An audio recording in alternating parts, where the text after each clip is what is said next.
এখন আমরা যোহনের নিকটে প্রকাশিত বাক্যের প্রথম অধ্যায়টি পাঠ করছি। মঙ্গলবাদ, স্বর্গনিবাসী যিশুর দর্শন। যীশুখ্রিস্টের প্রকাশিত বাক্য ঈশ্বর যাহা তাঁহাকে দান করিলেন, যেন তিনি যাহা যাহা শীঘ্র ঘটিবে সেই সকল আপন দাসগণকে দেখাইয়া দেন। আর তিনি নিজের দূত প্রেরণ করিয়া আপন দাস যোহনকে তাহা জ্ঞাত করিলেন। সেই যোহন ঈশ্বরের বাক্যের সম্বন্ধে এবং যীশুখ্রিস্টের সাক্ষ্যের সম্বন্ধে যাহা যাহা দেখিয়াছে তাহার সম্বন্ধে সাক্ষ্য দিল। ধন্য যে এই ভাববাণীর বাক্য সকল পাঠ করে ও যাহারা শ্রবণ করে এবং ইহাতে লিখিত কথা সকল পালন করে, কেননা কাল সন্নিকট। যোহন এশিয়ায় স্থিত সপ্তমণ্ডলীর সমীপে, যিনি আছেন ও যিনি ছিলেন ও যিনি আসিতেছেন, তাঁহা হইতে এবং তাঁহার সিংহাসনের সম্মুখবর্তী সপ্ত আত্মা হইতে, এবং যিনি বিশ্বস্ত সাক্ষী, মৃতগণের মধ্যে প্রথমজাত ও পৃথিবীর রাজাদের কর্তা, সেই যীশুখ্রিস্ট হইতে অনুগ্রহ ও শান্তি তোমাদের প্রতি বর্তুক, যিনি আমাদিগকে প্রেম করেন ও নিজ রক্তে আমাদের পাপ হইতে আমাদিগকে মুক্ত করিয়াছেন, এবং আমাদিগকে রাজ্যস্বরূপ ও আপন ঈশ্বর ও পিতার যাজক করিয়াছেন। তাহার মহিমা ও পরাক্রম যুগ পর্যায়ের যুগে যুগে হোক। আমেন। দেখো, তিনি মেঘ সহকারে আসিতেছেন, আর প্রত্যেক চক্ষু তাঁহাকে দেখিবে, এবং যাহারা তাঁহাকে বিদ্ধ করিয়াছিল তাহারাও দেখিবে। আর পৃথিবীর সমস্ত বংশ তাঁহার জন্য বিলাপ করিবে। হাঁ, আমেন। আমি আলফা এবং ওমেগা, আদি এবং অন্ত, ইহা প্রভু ঈশ্বর কহিতেছেন, যিনি আছেন ও যিনি ছিলেন ও যিনি আসিতেছেন, যিনি সর্বশক্তিমান। আমি যোহন তোমাদের ভ্রাতা এবং যীশু সম্বন্ধীয় ক্লেশভোগে, রাজ্যে ও ধৈর্যে তোমাদের সহভাগী, ঈশ্বরের বাক্য ও যীশুর সাক্ষ্য প্রযুক্ত পাটমো নামক দ্বীপে উপস্থিত হইলাম। আমি প্রভুর দিনে আত্মাবিষ্ট হইলাম এবং আমার পশ্চাৎ তুরিধ্বনিবৎ এক মহারব শুনিলাম। কেহ কহিলেন, তুমি যাহা দেখিতেছ তাহা পত্রিকায় লিখো, এবং ইফিস, স্মুর্না, পরগাম, থুয়াতিরা, সার্দি, ফিলাদিলফিয়া ও লায়োদিকেয়া এই সপ্তমণ্ডলীর নিকটে পাঠাইয়া দাও। তাহাতে আমার প্রতি যাহার বাণী হইতেছিল তাহাকে দেখিবার জন্য আমি মুখ ফিরাইলাম। মুখ ফিরাইয়া দেখিলাম সপ্ত সুবর্ণ দ্বীববৃক্ষ ও সেই সকল দ্বীববৃক্ষের মধ্যে মনুষ্যপুত্রের ন্যায় এক ব্যক্তি। তিনি পাদ পর্যন্ত পরিচ্ছদে আচ্ছন্ন এবং বক্ষস্থলে সুবর্ণ পটুকায় বদ্ধকটি। তাহার মস্তক ও কেশ শুক্লবর্ণ, মেষলোমের ন্যায়, হিমের ন্যায় শুক্লবর্ণ, এবং তাহার চক্ষু অগ্নিশিখার তুল্য, এবং তাহার চরণ অগ্নিকুণ্ডে পরিষ্কৃত সুপিত্তলের তুল্য, এবং তাহার রব বহু জলের রবের তুল্য। আর তাহার দক্ষিণ হস্তে সপ্ত তারা আছে, এবং তাহার মুখ হইতে তীক্ষ্ণ দ্বিধার তরবারি নির্গত হইতেছে, এবং তাহার মুখমণ্ডল নিজ তেজে বিরাজমান সূর্যের তুল্য। তাহাকে দেখিবা মাত্র আমি মৃতবৎ হইয়া তাহার চরণে পড়িলাম। তখন তিনি আমার গাত্রে দক্ষিণ হস্ত দিয়া কহিলেন, ভয় করিও না, আমি প্রথম ও শেষ ও জীবন্ত। আমি মরিয়াছিলাম, আর দেখো, আমি যুগ পর্যায়ের যুগে যুগে জীবন্ত, আর মৃত্যুর ও পাতালের চাবি আমার হস্তে আছে। অতএব তুমি যাহা যাহা দেখিলে এবং যাহা যাহা আছে ও ইহার পরে যাহা যাহা হইবে, সেই সমস্তই লিখো। আমার দক্ষিণ হস্তে যে সপ্ত তারা দেখিলে, তাহার নিগূঢ় তত্ত্ব এবং সপ্ত সুবর্ণ দ্বীববৃক্ষ এই। সেই সপ্ত তারা ওই সপ্ত মণ্ডলীর দূত, এবং সেই সপ্ত দ্বীববৃক্ষ ওই সপ্ত মণ্ডলী। এখন আমরা প্রকাশিত বাক্যের 2 অধ্যায় পাঠ করছি। এশিয়াস্থ সপ্তমণ্ডলীর প্রতি স্বর্গনিবাসী যিশুর আদেশ। ইফিসস্থ মণ্ডলীর দূতকে লিখো, যিনি নিজ দক্ষিণ হস্তে সেই সপ্ত তারা ধারণ করেন, যিনি সেই সপ্ত সুবর্ণ দ্বীপবৃক্ষের মধ্যে গমনাগমন করেন, তিনি এই কথা কহেন, আমি জানি তোমার কার্য সকল এবং তোমার পরিশ্রম ও ধৈর্য, আর আমি জানি যে তুমি দুষ্টদিগকে সহ্য করিতে পারো না, এবং আপনাদিগকে প্রেরিত বলিলেও যাহারা প্রেরিত নয় তাহাদিগকে পরীক্ষা করিয়াছ ও মিথ্যাবাদী নিশ্চয় করিয়াছ। এবং তোমার ধৈর্য আছে, আর তুমি আমার নামের জন্য ভার বহন করিয়াছ, ক্লান্ত হও নাই। তথাচ তোমার বিরুদ্ধে আমার কথা আছে, তুমি আপন প্রথম প্রেম পরিত্যাগ করিয়াছ। অতএব স্মরণ করো কোথা হইতে পতিত হইয়াছ, এবং মন ফিরাও ও প্রথম কর্ম সকল করো। নতুবা যদি মন না ফিরাও, আমি তোমার নিকটে আসিব ও তোমার দ্বীপবৃক্ষ স্বস্থান হইতে দূর করিব। কিন্তু এইটি তোমার আছে, আমি যে নিকোলায়তীয়দের কার্য ঘৃণা করি, তাহা তুমিও ঘৃণা করিতেছ। যাহার কর্ণ আছে সে শুনুক, আত্মা মণ্ডলীগণকে কি কহিতেছেন। যে জয় করে তাহাকে আমি ঈশ্বরের পরম দেশস্থ জীবন বৃক্ষের ফল ভোজন করিতে দিব। আর স্মুর্ণাস্থ মণ্ডলীর দূতকে লিখো, যিনি প্রথম ও শেষ, যিনি মরিয়াছিলেন আর জীবিত হইলেন, তিনি এই কথা কহেন, আমি জানি তোমার ক্লেশ ও দীনতা, তথাপি তুমি ধনবান, এবং আপনাদিগকে যিহুদি বলিলেও যাহারা যিহুদি নয়, কিন্তু শয়তানের সমাজ, তাহাদের ধর্মনিন্দাও আমি জানি। তোমাকে যে সকল দুঃখ ভোগ করিতে হইবে, তাহাতে ভয় করিও না। দেখো, তোমাদের পরীক্ষার জন্য দিয়াবল তোমাদের কাহাকেও কাহাকেও কারাগারে নিক্ষেপ করিতে উদ্যত আছে। তাহাতে 10 দিন পর্যন্ত তোমাদের ক্লেশ হইবে।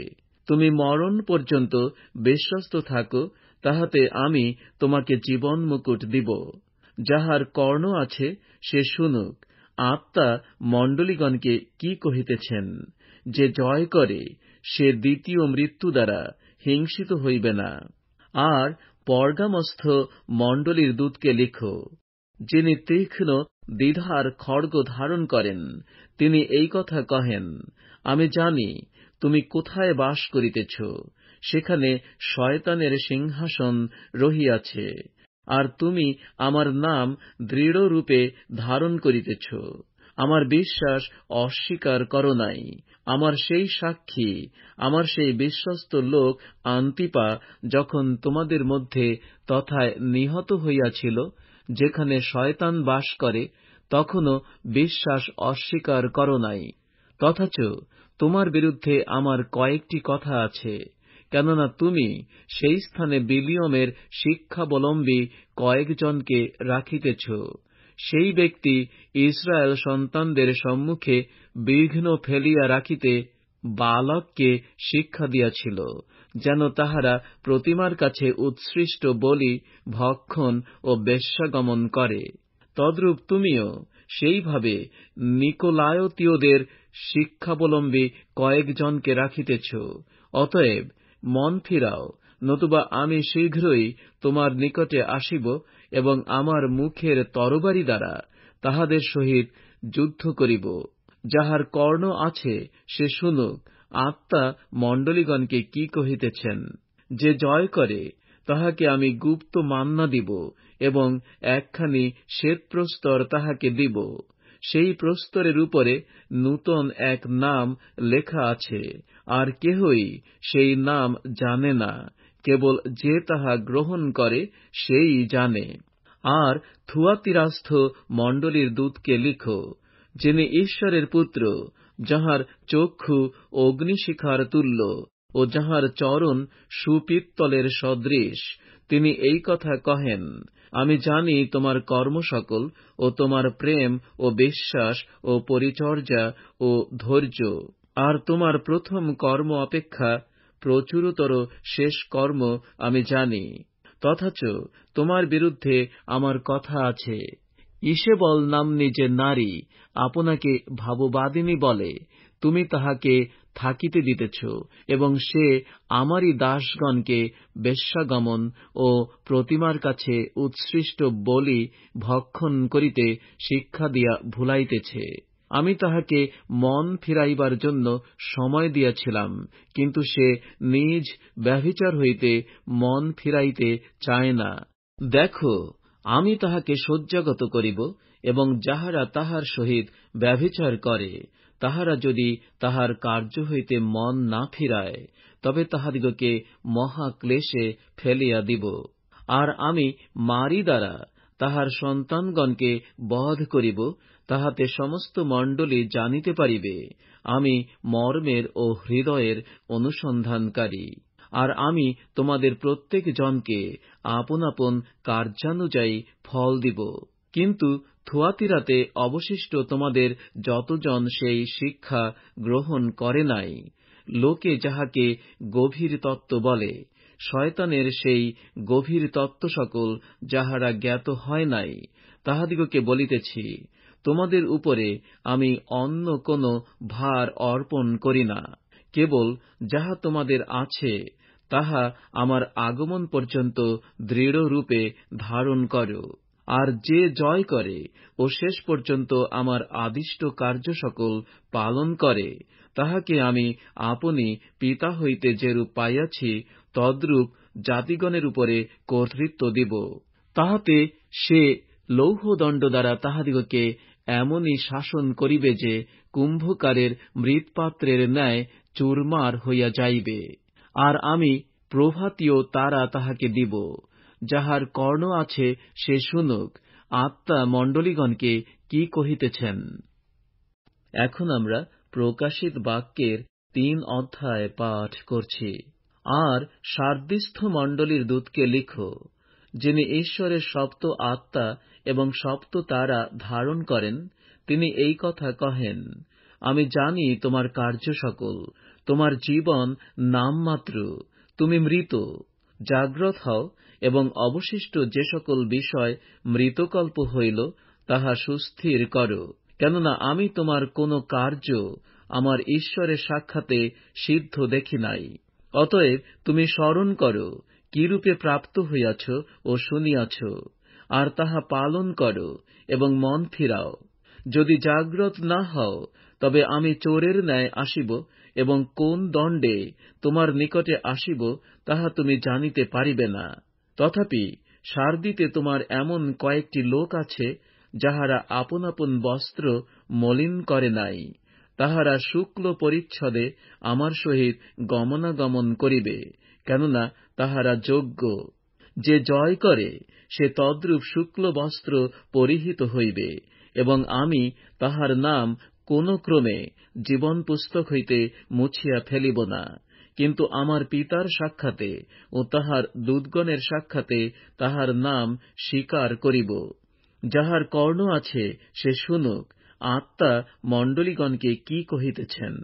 আর ফিলাদেলফিয়াস্থ মণ্ডলীর দূতকে লিখো, যিনি পবিত্র, যিনি সত্যময়, যিনি দায়ুদের চাবি ধারণ করেন, যিনি খুলিলে কেহ রুদ্ধ করে না ও রুদ্ধ করিলে কেহ খুলে না, তিনি এই কথা কহেন, আমি জানি তোমার কার্য সকল। দেখো, আমি তোমার সম্মুখে এক খোলা দ্বার রাখিলাম, তাহা রুদ্ধ করিতে কাহারও সাধ্য নাই। কেননা তোমার কিঞ্চিৎ শক্তি আছে, আর তুমি আমার বাক্য পালন করিয়াছ, আমার নাম অস্বীকার কর নাই। দেখো, শয়তানের সমাজের যে লোকেরা আপনাদিগকে যিহুদি বলিলেও যিহুদি নয়, কিন্তু মিথ্যা কথা বলে, তাহাদের কোন কোন লোককে ইহাই দিব। দেখো, আমি তোমার চরণ সমীপে তাহাদিগকে উপস্থিত করিয়া প্রণিপাত করাইব, এবং তাহারা জানিতে পারিবে যে আমি তোমাকে প্রেম করিয়াছি। তুমি আমার ধৈর্যের কথা রক্ষা করিয়াছ, এই কারণ আমিও তোমাকে সেই পরীক্ষা কাল হইতে রক্ষা করিব, যাহা পৃথিবী নিবাসীদের পরীক্ষা করিবার জন্য সমস্ত জগতে উপস্থিত হইবে। আমি শীঘ্র আসিতেছি। তোমার যাহা আছে তাহা দৃঢ়রূপে ধারণ করো, যেন কেহ তোমার মুকুট অপহরণ না করে। যে জয় করে তাহাকে আমি আমার ঈশ্বরের মন্দিরে স্তম্ভস্বরূপ করিব, এবং সে আর কখনো তথা হইতে বাহিরে যাইবে না।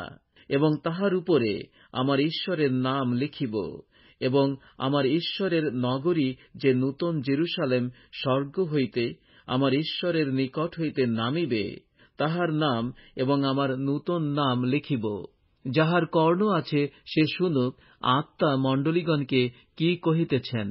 আর লায়োদিকেয়াস্থ মণ্ডলীর দূতকে লিখো, যিনি আমেন, যিনি বিশ্বাস্য ও সত্যময় সাক্ষী, যিনি ঈশ্বরের সৃষ্টির আদি, তিনি এই কথা কহেন, আমি জানি তোমার কার্য সকল, তুমি না শীতল না তপ্ত। তুমি হয় শীতল হইলে, নয় তপ্ত হইলে ভালো হইত। এইরূপে তুমি কদুষ্ণ, না তপ্ত না শীতল।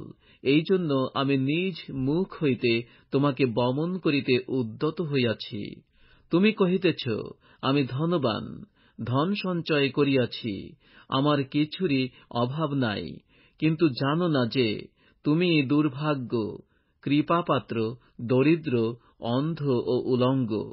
আমি তোমাকে এক পরামর্শ দিই, তুমি আমার কাছে এই সকল দ্রব্য ক্রয় করো। অগ্নি দ্বারা পরিষ্কৃত স্বর্ণ যেন ধনবান হও, শুক্ল বস্ত্র যেন বস্ত্র পরিহিত হও, আর তোমার উলঙ্গতার লজ্জা প্রকাশিত না হয়। চক্ষুতে লেপনীয় অঞ্জন যেন দেখিতে পাও। আমি যত লোককে ভালোবাসি সেই সকলকে অনুযোগ করি ও শাসন করি। অতএব উদ্যোগী হও ও মন ফিরাও। দেখো, আমি দ্বারে দাঁড়াইয়া আছি ও আঘাত করিতেছি। কেহ যদি আমার রব শুনে ও দ্বার খুলিয়া দেয়, তবে আমি তাহার কাছে প্রবেশ করিব ও তাহার সহিত ভোজন করিব, এবং সেও আমার সহিত ভোজন করিবে। যে জয় করে তাহাকে আমার সহিত আমার সিংহাসনে বসিতে দিব, যেমন আমি আপনি জয় করিয়াছি এবং আমার পিতার সহিত তাঁহার সিংহাসনে বসিয়াছি। যাহার কর্ণ আছে সে শুনুক, আত্মা মণ্ডলীগণকে কি কহিতেছেন। এখন আমরা প্রকাশিত বাক্যের 4 অধ্যায় পাঠ করছি। স্বর্গীয় আরাধনার দর্শন। ইহার পরে আমি দৃষ্টি করিলাম, আর দেখো, স্বর্গে এক দ্বার খোলা রহিয়াছে, এবং প্রথম যে রব শুনিয়াছিলাম, যেন তুরীর রব আমার সহিত কথা কহিতেছিল, সেই রব শুনিলাম। কেহ বলিতেছেন, এই স্থানে উঠিয়া আইসো। ইহার পরে যাহা যাহা অবশ্য ঘটিবে, সেই সকল আমি তোমাকে দেখাই। আমি তখনই আত্মাবিষ্ট হইলাম, আর দেখো, স্বর্গে এক সিংহাসন স্থাপিত। সেই সিংহাসনের উপরে এক ব্যক্তি বসিয়া আছেন।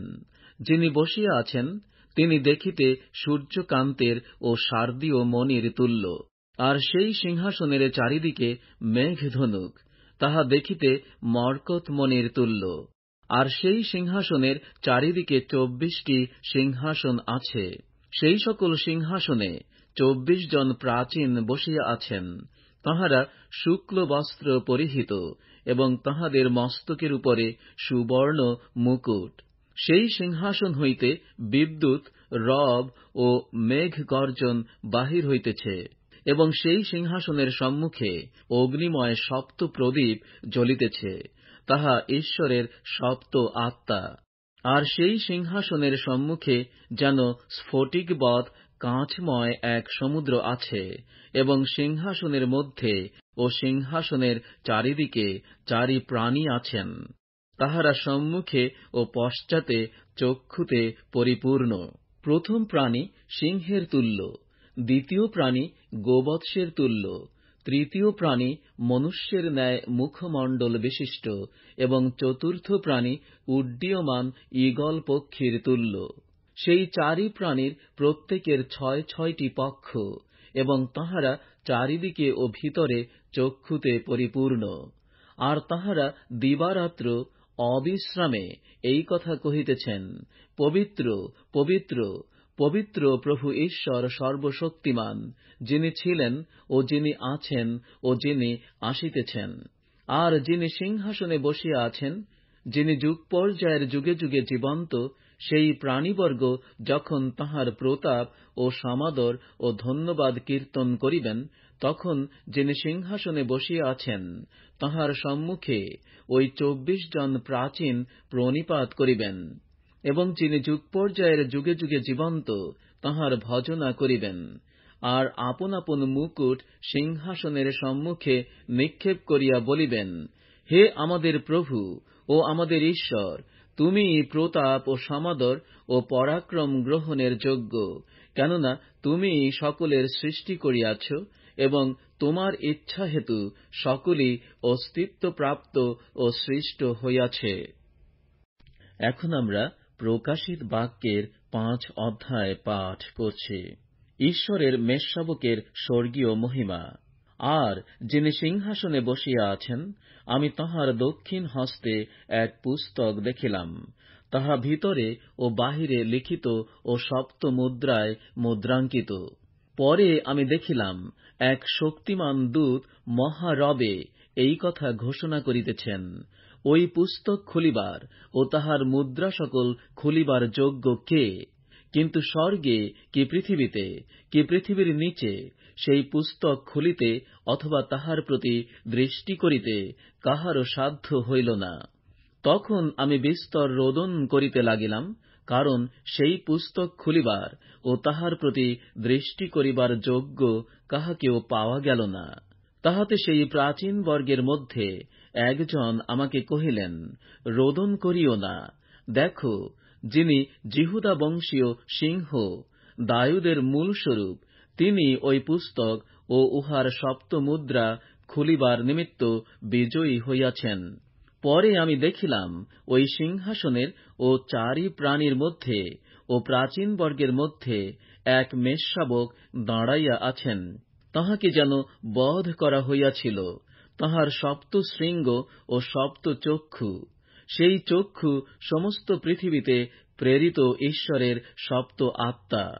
পরে তিনি আসিয়া যিনি সিংহাসনে বসিয়া আছেন তাহার দক্ষিণ হস্ত হইতে সেই পুস্তক গ্রহণ করিলেন। তিনি যখন পুস্তকখানি গ্রহণ করেন, তখন ওই 4 প্রাণী ও 24 জন প্রাচীন মেষশাবকের সাক্ষাতে প্রণিপাত করিলেন। তাহাদের প্রত্যেকের কাছে একটি বীণা ও সুগন্ধি ধূপে পরিপূর্ণ স্বর্ণময় বাটি ছিল। সেই ধূপ পবিত্রগণের প্রার্থনাস্বরূপ। আর তাঁহারা এক নূতন গীত গান করেন, বলেন, তুমি ওই পুস্তক গ্রহণ করিবার ও তাহার মুদ্রা খুলিবার যোগ্য, কেননা তুমি হত হইয়াছ এবং আপনার রক্ত দ্বারা সমুদয় বংশ ও ভাষা ও জাতি ও লোকবৃন্দ হইতে ঈশ্বরের নিমিত্ত লোকদিগকে ক্রয় করিয়াছ, এবং আমাদের ঈশ্বরের উদ্দেশ্যে তাহাদিগকে রাজ্য ও যাজক করিয়াছ, আর তাহারা পৃথিবীর উপরে রাজত্ব করিবে। পরে আমি দৃষ্টি করিলাম, এবং সেই সিংহাসনের ও প্রাণীবর্গের ও প্রাচীন বর্গের চারিদিকে অনেক দূতের রব শুনিলাম। তাহাদের সংখ্যা অযুত গুণ অযুত ও সহস্র গুণ সহস্র। তাহারা উচ্চস্বরে কহিলেন, মেষশাবক যিনি হত হইয়াছিলেন, তিনি পরাক্রম ও ধন ও জ্ঞান ও শক্তি ও সমাদর ও গৌরব ও ধন্যবাদ এই সকল গ্রহণ করিবার যোগ্য।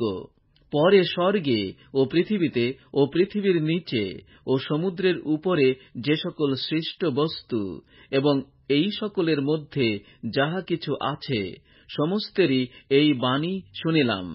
যিনি সিংহাসনে বসিয়া আছেন তাঁহার প্রতি ও মেষশাবকের প্রতি ধন্যবাদ ও সমাদর ও গৌরব ও কর্তৃত্ব যুগ পর্যায়ের যুগে যুগে বর্তুক। আর সেই 4 প্রাণী কহিলেন, আমেন।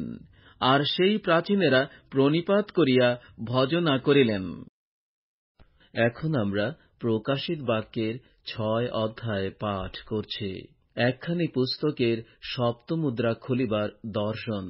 পরে আমি দেখিলাম, যখন সেই মেষশাবক সেই সপ্ত মুদ্রার মধ্যে প্রথম মুদ্রা খুলিলেন, তখন আমি সেই 4 প্রাণীর মধ্যে এক প্রাণীর মেঘ গর্জনের তুল্য এই বাণী শুনিলাম, আইসো। আমি দৃষ্টিপাত করিলাম, আর দেখো, এক শুক্ল বর্ণ অশ্ব, এবং তাহার উপরে যিনি বসিয়া আছেন তিনি ধনুর্ধারী, ও তাঁহাকে এক মুকুট দত্ত হইল, এবং তিনি জয় করিতে করিতে ও জয় করিবার জন্য বাহির হইলেন। আর তিনি যখন দ্বিতীয় মুদ্রা খুলিলেন, তখন আমি দ্বিতীয় প্রাণীর এই বাণী শুনিলাম, আইসো। পরে আর একটি অশ্ব বাহির হইল, সেটি লোহিত বর্ণ, এবং যে তাহার উপরে বসিয়া আছে তাহাকে ক্ষমতা দত্ত হইল, যেন সে পৃথিবী হইতে শান্তি অপহরণ করে, আর যেন মনুষ্যেরা পরস্পরকে বধ করে, এবং একখানি বৃহৎ খড়গ তাহাকে দত্ত হইল। পরে তিনি যখন তৃতীয় মুদ্রা খুলিলেন, তখন আমি তৃতীয় প্রাণীর এই বাণী শুনিলাম, আইসো। পরে আমি দৃষ্টিপাত করিলাম, আর দেখো, এক কৃষ্ণবর্ণ অশ্ব, এবং যে তাহার উপরে বসিয়া আছে তাহার হস্তে এক তুলাদণ্ড। পরে আমি চারি প্রাণীর মধ্য হইতে নির্গত এইরূপ বাণী শুনিলাম, এক সের গমের মূল্য 1 সিকি, আর 3 সের যবের মূল্য 1 সিকি, এবং তুমি তৈলের ও দ্রাক্ষারসের ক্ষতি করিও না। পরে তিনি যখন চতুর্থ মুদ্রা খুলিলেন, তখন আমি চতুর্থ প্রাণীর এই বাণী শুনিলাম, আইসো। পরে আমি দৃষ্টিপাত করিলাম, আর দেখো, এক পাণ্ডুবর্ণ অশ্ব, এবং যে তাহার উপরে বসিয়া আছে তাহার নাম মৃত্যু, এবং পাতাল তাহার অনুগমন করিতেছে, আর তাহাদিগকে পৃথিবীর চতুর্থ অংশের উপরে কর্তৃত্ব দত্ত হইল, যেন তাহারা তরবারি, দুর্ভিক্ষ, মহামারী ও বনপশু দ্বারা বধ করে। পরে তিনি যখন পঞ্চম মুদ্রা খুলিলেন, তখন আমি দেখিলাম বেদির নিচে সেই লোকদের প্রাণ আছে, যাহারা ঈশ্বরের বাক্য প্রযুক্ত এবং তাহাদের কাছে যে সাক্ষ্য ছিল তৎপ্রযুক্ত নিহত হইয়াছিলেন। তাঁহারা উচ্চ রবে ডাকিয়া কহিলেন, হে পবিত্র সত্যময় অধিপতি, বিচার করিতে এবং পৃথিবী নিবাসীদিগকে আমাদের রক্তপাতের প্রতিফল দিতে কতকাল বিলম্ব করিবে? তখন তাহাদের প্রত্যেককে শুক্ল বস্ত্র দত্ত হইল, এবং তাহাদিগকে বলা হইল যে তাহাদের যে সহদাস ও ভ্রাতৃগণকে তাহাদের ন্যায় নিহত হইতে হইবে, যে পর্যন্ত তাহাদের সংখ্যা পূর্ণ না হয়, আর কিঞ্চিৎকাল বিরাম করিতে হইবে। পরে আমি দেখিলাম, তিনি যখন ষষ্ঠ মুদ্রা খুলিলেন, তখন মহা ভূমিকম্প হইল, এবং সূর্য লোমজাত কম্বলের ন্যায় কৃষ্ণবর্ণ ও পূর্ণচন্দ্র রক্তের ন্যায় হইল, আর ডুমুর গাছ প্রবল বায়ুতে দোলায়িত হইয়া যেমন আপনার অপক্ব ফল ফেলিয়া দেয়, তেমনি আকাশমণ্ডলস্থ তারা সকল পৃথিবীতে পতিত হইল, আর আকাশমণ্ডল সংকুচিত পুস্তকের ন্যায় অপসারিত হইল, এবং সমস্ত পর্বত ও দ্বীপ স্ব স্থান হইতে চালিত হইল। আর পৃথিবীর রাজারা ও মহতেরা ও সহস্রপতিগণ ও ধনবানেরা ও বিক্রমীবর্গ এবং সমস্ত দাস ও স্বাধীন লোক গুহাতে ও পর্বতীয় শৈলে লুকাইল। আর পর্বত ও শৈল সকলকে কহিতে লাগিল, আমাদের উপরে পতিত হও, যিনি সিংহাসনে বসিয়া আছেন তাঁহার সম্মুখ হইতে এবং মেষশাবকের ক্রোধ হইতে আমাদিগকে লুকাইয়া রাখো, কেননা তাহাদের ক্রোধের মহাদিন আসিয়া পড়িল, আর কে দাঁড়াইতে পারে? এখন আমরা প্রকাশিত বাক্যের 7 অধ্যায় পাঠ করছি। ঈশ্বরের দাসগণের মুদ্রাঙ্কন, স্বর্গীয় সুখের বর্ণনা। তারপরে আমি দেখিলাম, পৃথিবীর চারি কোণে 4 দূত দাঁড়াইয়া আছেন। তাঁহারা পৃথিবীর 4 বায়ু ধরিয়া রাখিতেছেন, যেন পৃথিবীর কিংবা সমুদ্রের কিংবা কোন বৃক্ষের উপরে বায়ু না বহে। পরে দেখিলাম আর এক দূত সূর্যের উদয়স্থান হইতে উঠিয়া আসিতেছেন। তাঁহার কাছে জীবন্ত ঈশ্বরের মুদ্রা আছে।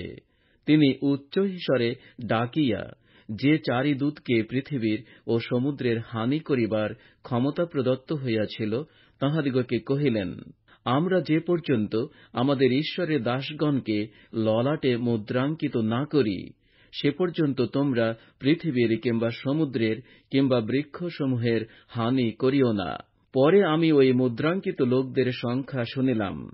ইসরায়েল সন্তানদের সমস্ত বংশের 1,44,000 লোক মুদ্রাঙ্কিত। জিহুদা বংশের 12,000 লোক মুদ্রাঙ্কিত, রুবেন বংশের 12,000, গাদ বংশের 12,000, আশের বংশের 12,000, নপ্তালি বংশের 12,000, মনহসি বংশের 12,000, শিমিয়ন বংশের 12,000, লেবি বংশের 12,000, ইসাখর বংশের 12,000, সবুলুন বংশের 12,000, যোসেফ বংশের 12,000, বিন্যামিন বংশের 12,000 লোক মুদ্রাঙ্কিত। ইহার পরে আমি দৃষ্টি করিলাম, আর দেখো, প্রত্যেক জাতির ও বংশের ও প্রজাবৃন্দের ও ভাষার বিস্তর লোক। তাহা গণনা করিতে সমর্থ কেহ ছিল না। তাহারা সিংহাসনের সম্মুখে ও মেষশাবকের সম্মুখে দাঁড়াইয়া আছে। তাহারা শুক্ল বস্ত্র পরিহিত ও তাহাদের হস্তে খর্জুর পত্র, এবং তাহারা উচ্চরবে চিৎকার করিয়া কহিতেছে, পরিত্রাণ আমাদের ঈশ্বরের, যিনি সিংহাসনে বসিয়া আছেন, এবং মেষশাবকের দান। আর সমুদয় দূত সিংহাসনের ও প্রাচীন বর্গের ও চারি প্রাণীর চারিদিকে দাঁড়াইয়াছিলেন। তাহারা সিংহাসনের সম্মুখে অধোমুখে প্রণিপাত করিয়া ঈশ্বরের ভজনা করিয়া কহিলেন, আমেন।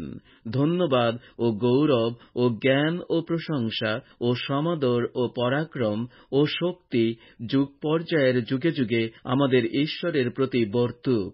আমেন। পরে প্রাচীন বর্গের মধ্যে একজন আমাকে কহিলেন, শুক্ল বস্ত্র পরিহিত এই লোকেরা কে ও কোথা হইতে আসিল? আমি তাহাকে বলিলাম, হে আমার প্রভু, তাহা আপনিই জানেন। তিনি আমাকে কহিলেন, ইহারা সেই লোক যাহারা সেই মহাক্লেশের মধ্য হইতে আসিয়াছে এবং মেষশাবকের রক্তে আপন আপন বস্ত্র ধৌত করিয়াছে ও শুক্ল বর্ণ করিয়াছে। এই জন্য ইহারা ঈশ্বরের সিংহাসনের সম্মুখে আছে, এবং তাহারা দিবারাত্র তাহার মন্দিরে তাহার আরাধনা করে। আর যিনি সিংহাসনে বসিয়া আছেন, তিনি ইহাদের উপরে আপন তাম্বু বিস্তার করিবেন।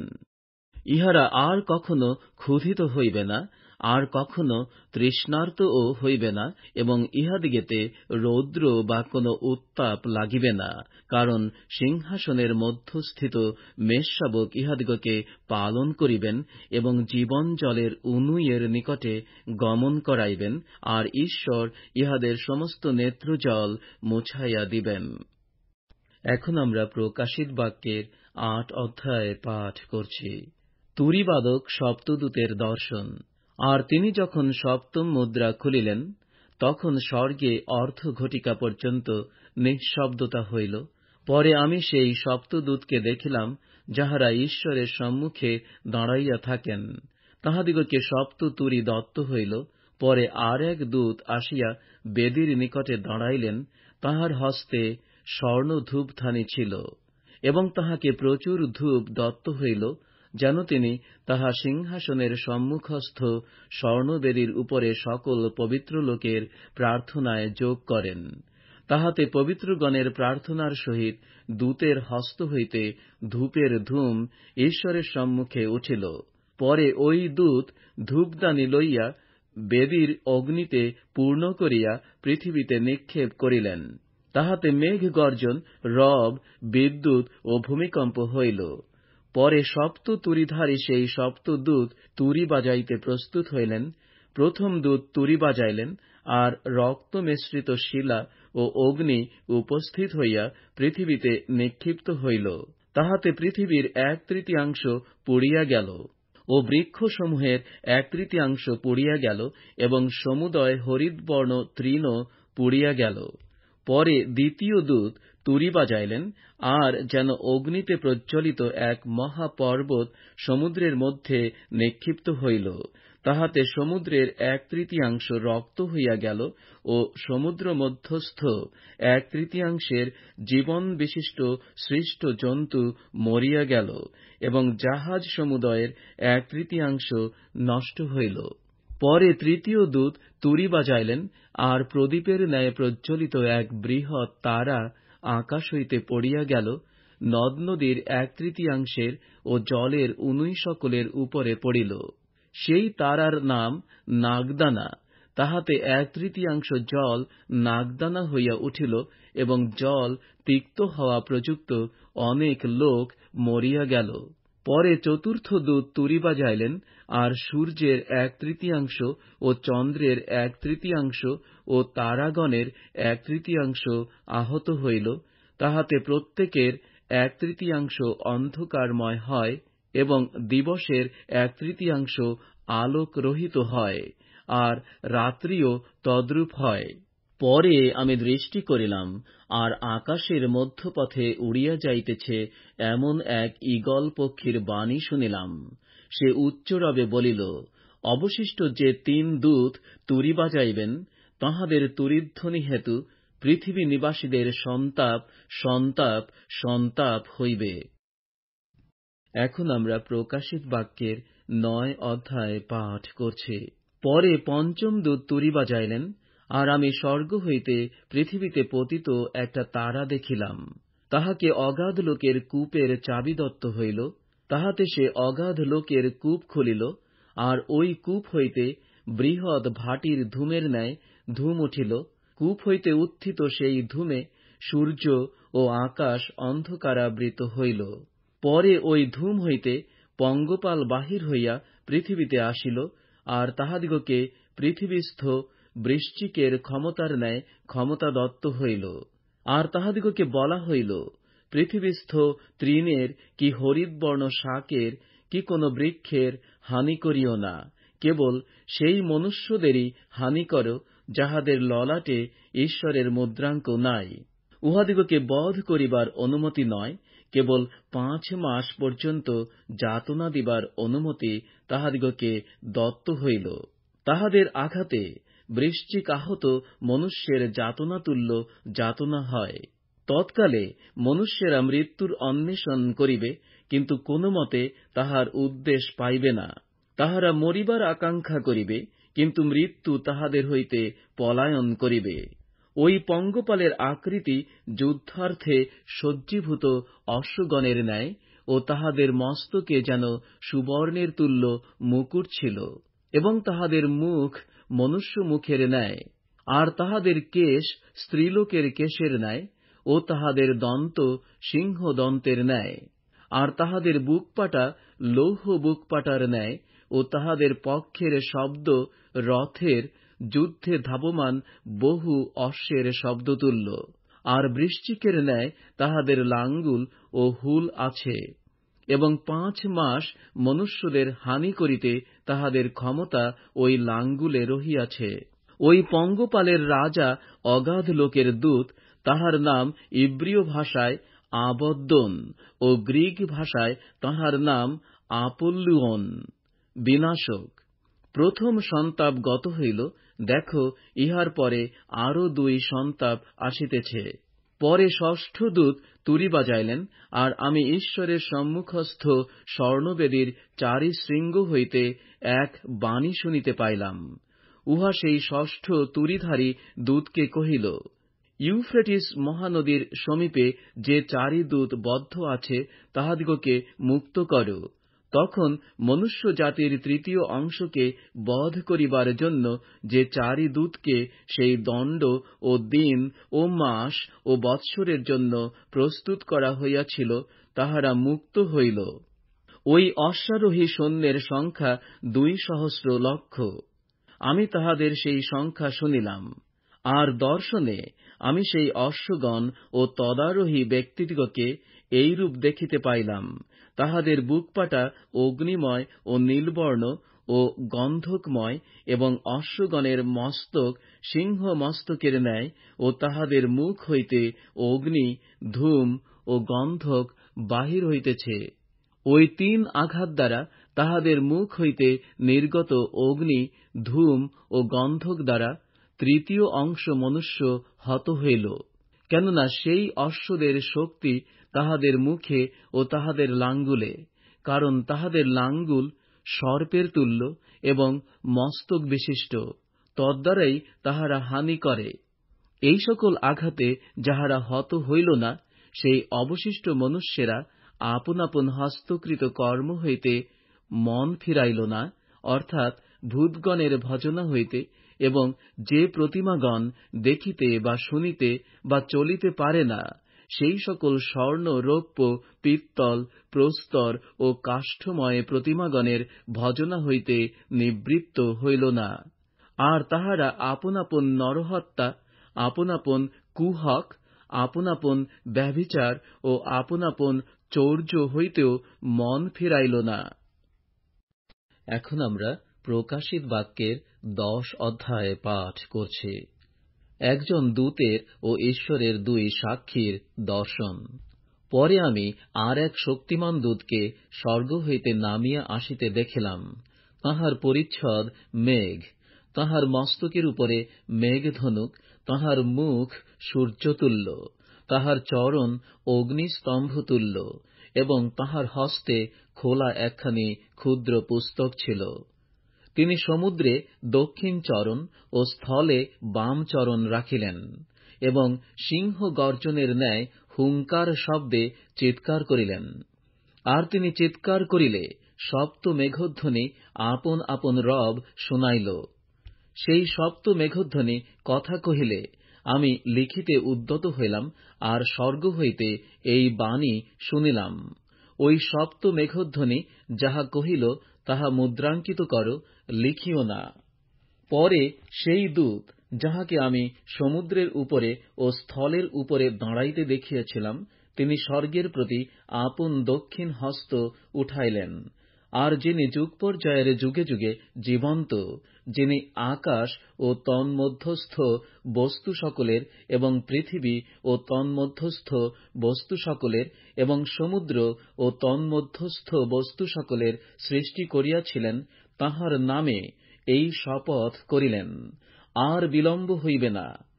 কিন্তু সপ্তম দূতের ধ্বনির দিনসমূহে যখন তিনি তুরি বাজাইতে উদ্যত হইবেন, তখন ঈশ্বরের নিগূঢ় তত্ত্ব সমাপ্ত হইবে, যেমন তিনি আপন দাস ভাববাদীগণকে এই মঙ্গল বার্তা জানাইয়াছিলেন। পরে স্বর্গ হইতে যে বাণী শুনিয়াছিলাম, তাহা আমার সহিত আবার আলাপ করিয়া কহিল, যাও, সমুদ্রের ও স্থলের উপরে দণ্ডায়মান ওই দূতের হস্ত হইতে সেই খোলা পুস্তকখানি লও। তখন আমি সেই দূতের নিকটে গিয়া তাহাকে কহিলাম, ওই ক্ষুদ্র পুস্তকখানি আমাকে দিউন। তিনি আমাকে কহিলেন, লও, খাইয়া ফেল, ইহা তোমার উদরকে তিক্ত করিয়া তুলিবে, কিন্তু তোমার মুখে মধুর ন্যায় মিষ্ট লাগিবে। তখন আমি দূতের হস্ত হইতে সেই ক্ষুদ্র পুস্তক গ্রহণ করিয়া খাইয়া ফেলিলাম। তাহা মুখে মধুর ন্যায় মিষ্ট লাগিল, কিন্তু খাইয়া ফেলিলে পর আমার উদর তিক্ত বোধ হইল। পরে তাঁহারা আমাকে কহিলেন, অনেক প্রজাবৃন্দের ও জাতির ও ভাষার ও রাজার বিষয়ে তোমাকে আবার ভাববাণী বলিতে হইবে। এখন আমরা প্রকাশিত বাক্যের 11 অধ্যায় পাঠ করছি। পরে যষ্টির ন্যায় এক নল আমাকে দত্ত হইল। একজন কহিলেন, উঠো, ঈশ্বরের মন্দির ও যজ্ঞবেদী ও যাহারা তাহার মধ্যে ভজনা করে তাহাদিগকে পরিমাণ কর। কিন্তু মন্দিরের বহিঃস্থিত প্রাঙ্গণ বাদ দাও, তাহা পরিমাণ করিও না, কারণ তাহা জাতিগণকে দত্ত হইয়াছে। 42 মাস পর্যন্ত তাহারা পবিত্র নগরকে পদতলে দলন করিবে। আর আমি আপনার 2 সাক্ষীকে কার্য দিব, তাহারা চট পরিহিত হইয়া 1260 দিন পর্যন্ত ভাববাণী বলিবেন। তাহারা সেই 2 জিতবৃক্ষ ও 2 দীপবৃক্ষ স্বরূপ, যাহারা পৃথিবীর প্রভুর সম্মুখে দাঁড়াইয়া আছেন। আর যদি কেহ তাহাদের হানি করিতে চায়, তবে তাহাদের মুখ হইতে অগ্নি বাহির হইয়া তাহাদের শত্রুগণকে গ্রাস করে। যদি কেহ তাহাদের হানি করিতে চায়, তবে সেইরূপে তাহাকে হত হইতে হইবে। আকাশ রুদ্ধ করিতে তাহাদের ক্ষমতা আছে, যেন তাহাদের ভাববাণী কথনের সমস্ত দিন বৃষ্টি না হয়। এবং জল রক্ত করিবার জন্য জলের উপরে ক্ষমতা, এবং যতবার ইচ্ছা করেন পৃথিবীকে সমস্ত আঘাতে আঘাত করিবার ক্ষমতা তাহাদের আছে। তাহারা আপনাদের সাক্ষ্য সমাপ্ত করিলে পর অগাধ লোক হইতে যে পশু উঠিবে, সে তাহাদের সহিত যুদ্ধ করিবে, আর তাহাদিগকে জয় করিয়া বধ করিবে। আর তাহাদের সব সেই মহানগরের চকে পড়িয়া থাকিবে, যে নগরকে আত্মিকভাবে সদম ও মিশর বলে, আবার যেখানে তাহাদের প্রভু ক্রুশারোপিত হইয়াছিলেন। আর লোকবৃন্দের ও বংশবৃন্দের ও ভাষাসমূহের ও জাতিবৃন্দের লোক 3.5 দিন পর্যন্ত তাহাদের সব দেখিবে, আর তাহাদের সব কবরে রাখিবার অনুমতি দিবে না। আর পৃথিবী নিবাসীরা তাহাদের বিষয়ে আনন্দিত হইবে, আমোদ প্রমোদ করিবে ও পরস্পর উপঢৌকন পাঠাইবে। কেননা এই 2 ভাববাদী পৃথিবী নিবাসীদিগকে যন্ত্রণা দিতেন। পরে সেই 3.5 দিন গত হইলে ঈশ্বর হইতে জীবনের নিঃশ্বাস তাহাদের মধ্যে প্রবেশ করিল। তাহাতে তাহারা চরণে ভর দিয়া দাঁড়াইলেন, এবং যাহারা তাহাদিগকে দেখিল, তাহারা অতিশয় ত্রাসযুক্ত হইল। পরে তাহারা শুনিলেন, স্বর্গ হইতে তাহাদের প্রতি এই উচ্চ রব হইতেছে, এই স্থানে উঠিয়া আইস।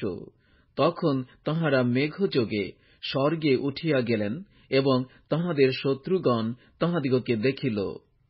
সেই দণ্ডে মহা ভূমিকম্প হইল, তাহাতে নগরের 10 পতিত হইল। সেই ভূমিকম্পে 7,000 মনুষ্য হত হইল, এবং অবশিষ্ট সকলে ভীত হইল ও স্বর্গের ঈশ্বরের গৌরব করিল। 2য় সন্তাপ গত হইল, দেখো, 3য় সন্তাপ শীঘ্রই আসিতেছে। 7ম দূতের তুরীধ্বনি, সূর্য পরিহিতা স্ত্রী ও তাহার বিপক্ষ নাগ। পরে 7ম দূত তুরি বাজাইলেন, তখন স্বর্গে উচ্চ রবে এইরূপ বাণী হইল, জগতের রাজ্য আমাদের প্রভুর ও তাঁহার খ্রীষ্টের হইল, এবং তিনি যুগ পর্যায়ের যুগে যুগে রাজত্ব করিবেন। পরে সেই 24 জন প্রাচীন, যাহারা ঈশ্বরের সম্মুখে আপন আপন সিংহাসনে বসিয়া থাকেন, তাহারা অধোমুখে প্রণিপাত করিয়া ঈশ্বরের ভজনা করিয়া কহিতে লাগিলেন, হে প্রভু ঈশ্বর সর্বশক্তিমান, তুমি আছো ও ছিলে। আমরা তোমার ধন্যবাদ করিতেছি, কেননা তুমি আপন মহাপরাক্রম গ্রহণ করিয়া রাজত্ব করিয়াছ। আর জাতিগণ ক্রুদ্ধ হইয়াছিল, কিন্তু তোমার ক্রোধ উপস্থিত হইল, আর মৃত লোকদের বিচার করিবার সময়, এবং তোমার দাস ভাববাদীগণকে ও পবিত্রগণকে ও যাহারা তোমার নাম ভয় করে, তাহাদের ক্ষুদ্র ও মহান সকলকে পুরস্কার দিবার, এবং পৃথিবী নাশক দিগকে নাশ করিবার সময় উপস্থিত হইল। পরে ঈশ্বরের স্বর্গস্থ মন্দিরের দ্বার মুক্ত হইল, তাহাতে তাঁহার মন্দিরের মধ্যে তাঁহার নিয়ম সিন্দুক দেখা গেল, এবং বিদ্যুৎ ও রব ও মেঘধ্বনি ও ভূমিকম্প ও মহা শিলাবৃষ্টি হইল। এখন আমরা প্রকাশিত বাক্যের 12 অধ্যায় পাঠ করছি। আর স্বর্গ মধ্যে এক মহৎ চিহ্ন দেখা গেল। একটি স্ত্রীলোক ছিল, সূর্য তাহার পরিচ্ছদ ও চন্দ্র তাহার পদের নিচে, এবং তাহার মস্তকের উপরে 12 তারার এক মুকুট। সে গর্ভবতী আর ব্যথিতা হইয়া চেঁচাইতেছে, সন্তান প্রসবের জন্য ব্যথা খাইতেছে। আর স্বর্গ মধ্যে আর এক চিহ্ন দেখা গেল, দেখো, এক প্রকাণ্ড লোহিত বর্ণ নাগ, তাহার 7 মস্তক ও 10 শৃঙ্গ, এবং 7 মস্তকে 7 কিরীট। আর তাহার লাঙ্গুল আকাশের 1/3 নক্ষত্র আকর্ষণ করিয়া পৃথিবীতে নিক্ষেপ করিল। যে স্ত্রীলোকটি সন্তান প্রসব করিতে উদ্যত, সেই নাগ তাহার সম্মুখে দাঁড়াইল, যেন সে প্রসব করিবামাত্র তাহার সন্তানকে গ্রাস করিতে পারে। পরে সেই স্ত্রীলোকটি এক পুত্র সন্তান প্রসব করিল, যিনি লৌহ দণ্ড দ্বারা সমস্ত জাতিকে শাসন করিবেন। আর তাহার সন্তানটি ঈশ্বরের ও তাঁহার সিংহাসনের নিকটে নীত হইলেন। আর সেই স্ত্রীলোকটি প্রান্তরে পলায়ন করিল, তথায় 1,260 দিন পর্যন্ত প্রতিপালিতা হইবার জন্য ঈশ্বর কর্তৃক প্রস্তুত তাহার একটি স্থান আছে। আর স্বর্গে যুদ্ধ হইল, মিখায়েল ও তাঁহার দূতগণ ওই নাগের সহিত যুদ্ধ করিতে লাগিলেন। তাহাতে সেই নাগ ও তাহার দূতগণও যুদ্ধ করিল, কিন্তু জয়ী হইল না, এবং স্বর্গে তাহাদের স্থান আর পাওয়া গেল না। আর সেই মহানাগ নিক্ষিপ্ত হইল, সেই পুরাতন সর্প, যাহাকে দিয়াবল, অপবাদক এবং শয়তান বিপক্ষ বলা যায়। সে সমস্ত নরলোকের ভ্রান্তি জন্মায়। সে পৃথিবীতে নিক্ষিপ্ত হইল, এবং তাহার দূতগণও তাহার সঙ্গে নিক্ষিপ্ত হইল। তখন আমি স্বর্গে এই উচ্চ রব শুনিলাম, এখন পরিত্রাণ ও পরাক্রম ও রাজত্ব আমাদের ঈশ্বরের, এবং কর্তৃত্ব তাঁহার খ্রিস্টের অধিকার হইল। কেননা যে আমাদের ভ্রাতৃগণের উপরে দোষারোপকারী, যে দিবারাত্র আমাদের ঈশ্বরের সম্মুখে তাহাদের নামে দোষারোপ করে, সে নিপাতিত হইল।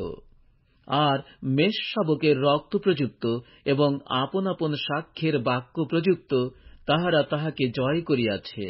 আর তাহারা মৃত্যু পর্যন্ত আপন আপন প্রাণও প্রিয় জ্ঞান করে নাই। অতএব হে স্বর্গ ও তন্নিবাসীগণ, আনন্দ কর, পৃথিবী ও সমুদ্রের সন্তাপ হইবে, কেননা দিয়াবল তোমাদের নিকটে নামিয়া গিয়াছে। সে অতিশয় রাগাপন্ন, সে জানে তাহার কাল সংক্ষিপ্ত। পরে যখন ওই নাগ দেখিল সে পৃথিবীতে নিক্ষিপ্ত হইয়াছে, তখন যে স্ত্রীলোকটি পুত্র সন্তানটি প্রসব করিয়াছিল, সে সেই স্ত্রীলোকটির প্রতি তাড়না করিতে লাগিল। তখন সেই স্ত্রীলোকটিকে বৃহৎ ঈগল পক্ষীর 2 পক্ষ দত্ত হইল, যেন সে প্রান্তরে নিজ স্থানে উড়িয়া যায়, যেখানে ওই নাগের দৃষ্টি হইতে দূরে 1 কাল ও 2 কাল ও অর্ধকাল পর্যন্ত সে প্রতিপালিতা হয়। তখন সেই স্ত্রীলোকটিকে বৃহৎ ঈগল পক্ষীর 2 পক্ষ দত্ত হইল, যেন সে প্রান্তরে নিজ স্থানে উড়িয়া যায়, যেখানে ওই নাগের দৃষ্টি হইতে দূরে 1 কাল ও 2 কাল ও অর্ধকাল পর্যন্ত সে প্রতিপালিতা হয়। পরে সেই সর্প আপন মুখ হইতে স্ত্রীলোকটির পশ্চাৎ নদীবৎ জলধারা উদ্গীরণ করিল, যেন তাহাকে জলস্রোতে ভাসাইয়া দিতে পারে। আর পৃথিবী সেই স্ত্রীলোকটিকে সাহায্য করিল। পৃথিবী আপন মুখ খুলিয়া নাগের মুখ হইতে উদ্গীর্ণ নদী কবলিত করিল। আর সেই স্ত্রীলোকটির প্রতি নাগ ক্রোধান্বিত হইল, আর তাহার বংশের সেই অবশিষ্ট লোকদের সহিত, যাহারা ঈশ্বরের আজ্ঞা পালন ও যীশুর সাক্ষ্য ধারণ করে, তাহাদের সহিত যুদ্ধ করিতে গেল। আর সে সমুদ্রের বালুকার উপরে দাঁড়াইল। এখন আমরা প্রকাশিত বাক্যের 13 অধ্যায় পাঠ করছি। 2 অদ্ভুত পশুর দর্শন। আর আমি দেখিলাম, সমুদ্রের মধ্য হইতে এক পশু উঠিতেছে। তাহার 10 শৃঙ্গ ও 7 মস্তক, এবং তাহার শৃঙ্গগুলিতে 10 কিরীট, এবং তাহার মস্তকগুলিতে ঈশ্বর নিন্দার কতিপয় নাম। সেই যে পশুকে আমি দেখিলাম, সে চিতাবাঘের তুল্য, আর তাহার চরণ ভল্লুকের ন্যায়, এবং মুখ সিংহ মুখের ন্যায়। আর সেই নাগ আপনার পরাক্রম ও আপনার সিংহাসন ও মহৎ কর্তৃত্ব তাহাকে দান করিল। পরে দেখিলাম, তাহার ওই সকল মস্তকের মধ্যে একটা মস্তক যেন মৃত্যুজনক আঘাতে আহত হইয়াছিল, আর তাহার সেই মৃত্যুজনক আঘাতের প্রতিকার করা হইল। আর সমুদয় পৃথিবী চমৎকার জ্ঞান করিয়া সেই পশুর পশ্চাৎ চলিল। আর তাহারা নাগের ভজনা করিল, কেননা সে সেই পশুকে আপন কর্তৃত্ব দিয়াছিল। আর তাহারা সেই পশুর ভজনা করিল, কহিল, এই পশুর তুল্য কে, এবং ইহার সহিত কে যুদ্ধ করিতে পারে? আর এমন এক মুখ তাহাকে দত্ত হইল, যাহা দর্প ও ঈশ্বর নিন্দা করে, এবং তাহাকে 42 মাস পর্যন্ত কার্য করিবার ক্ষমতা দেওয়া গেল। তাহাতে সে ঈশ্বরের নিন্দা করিতে মুখ খুলিল, তাঁহার নামের ও তাঁহার তাম্বুর এবং স্বর্গবাসী সকলের নিন্দা করিতে লাগিল।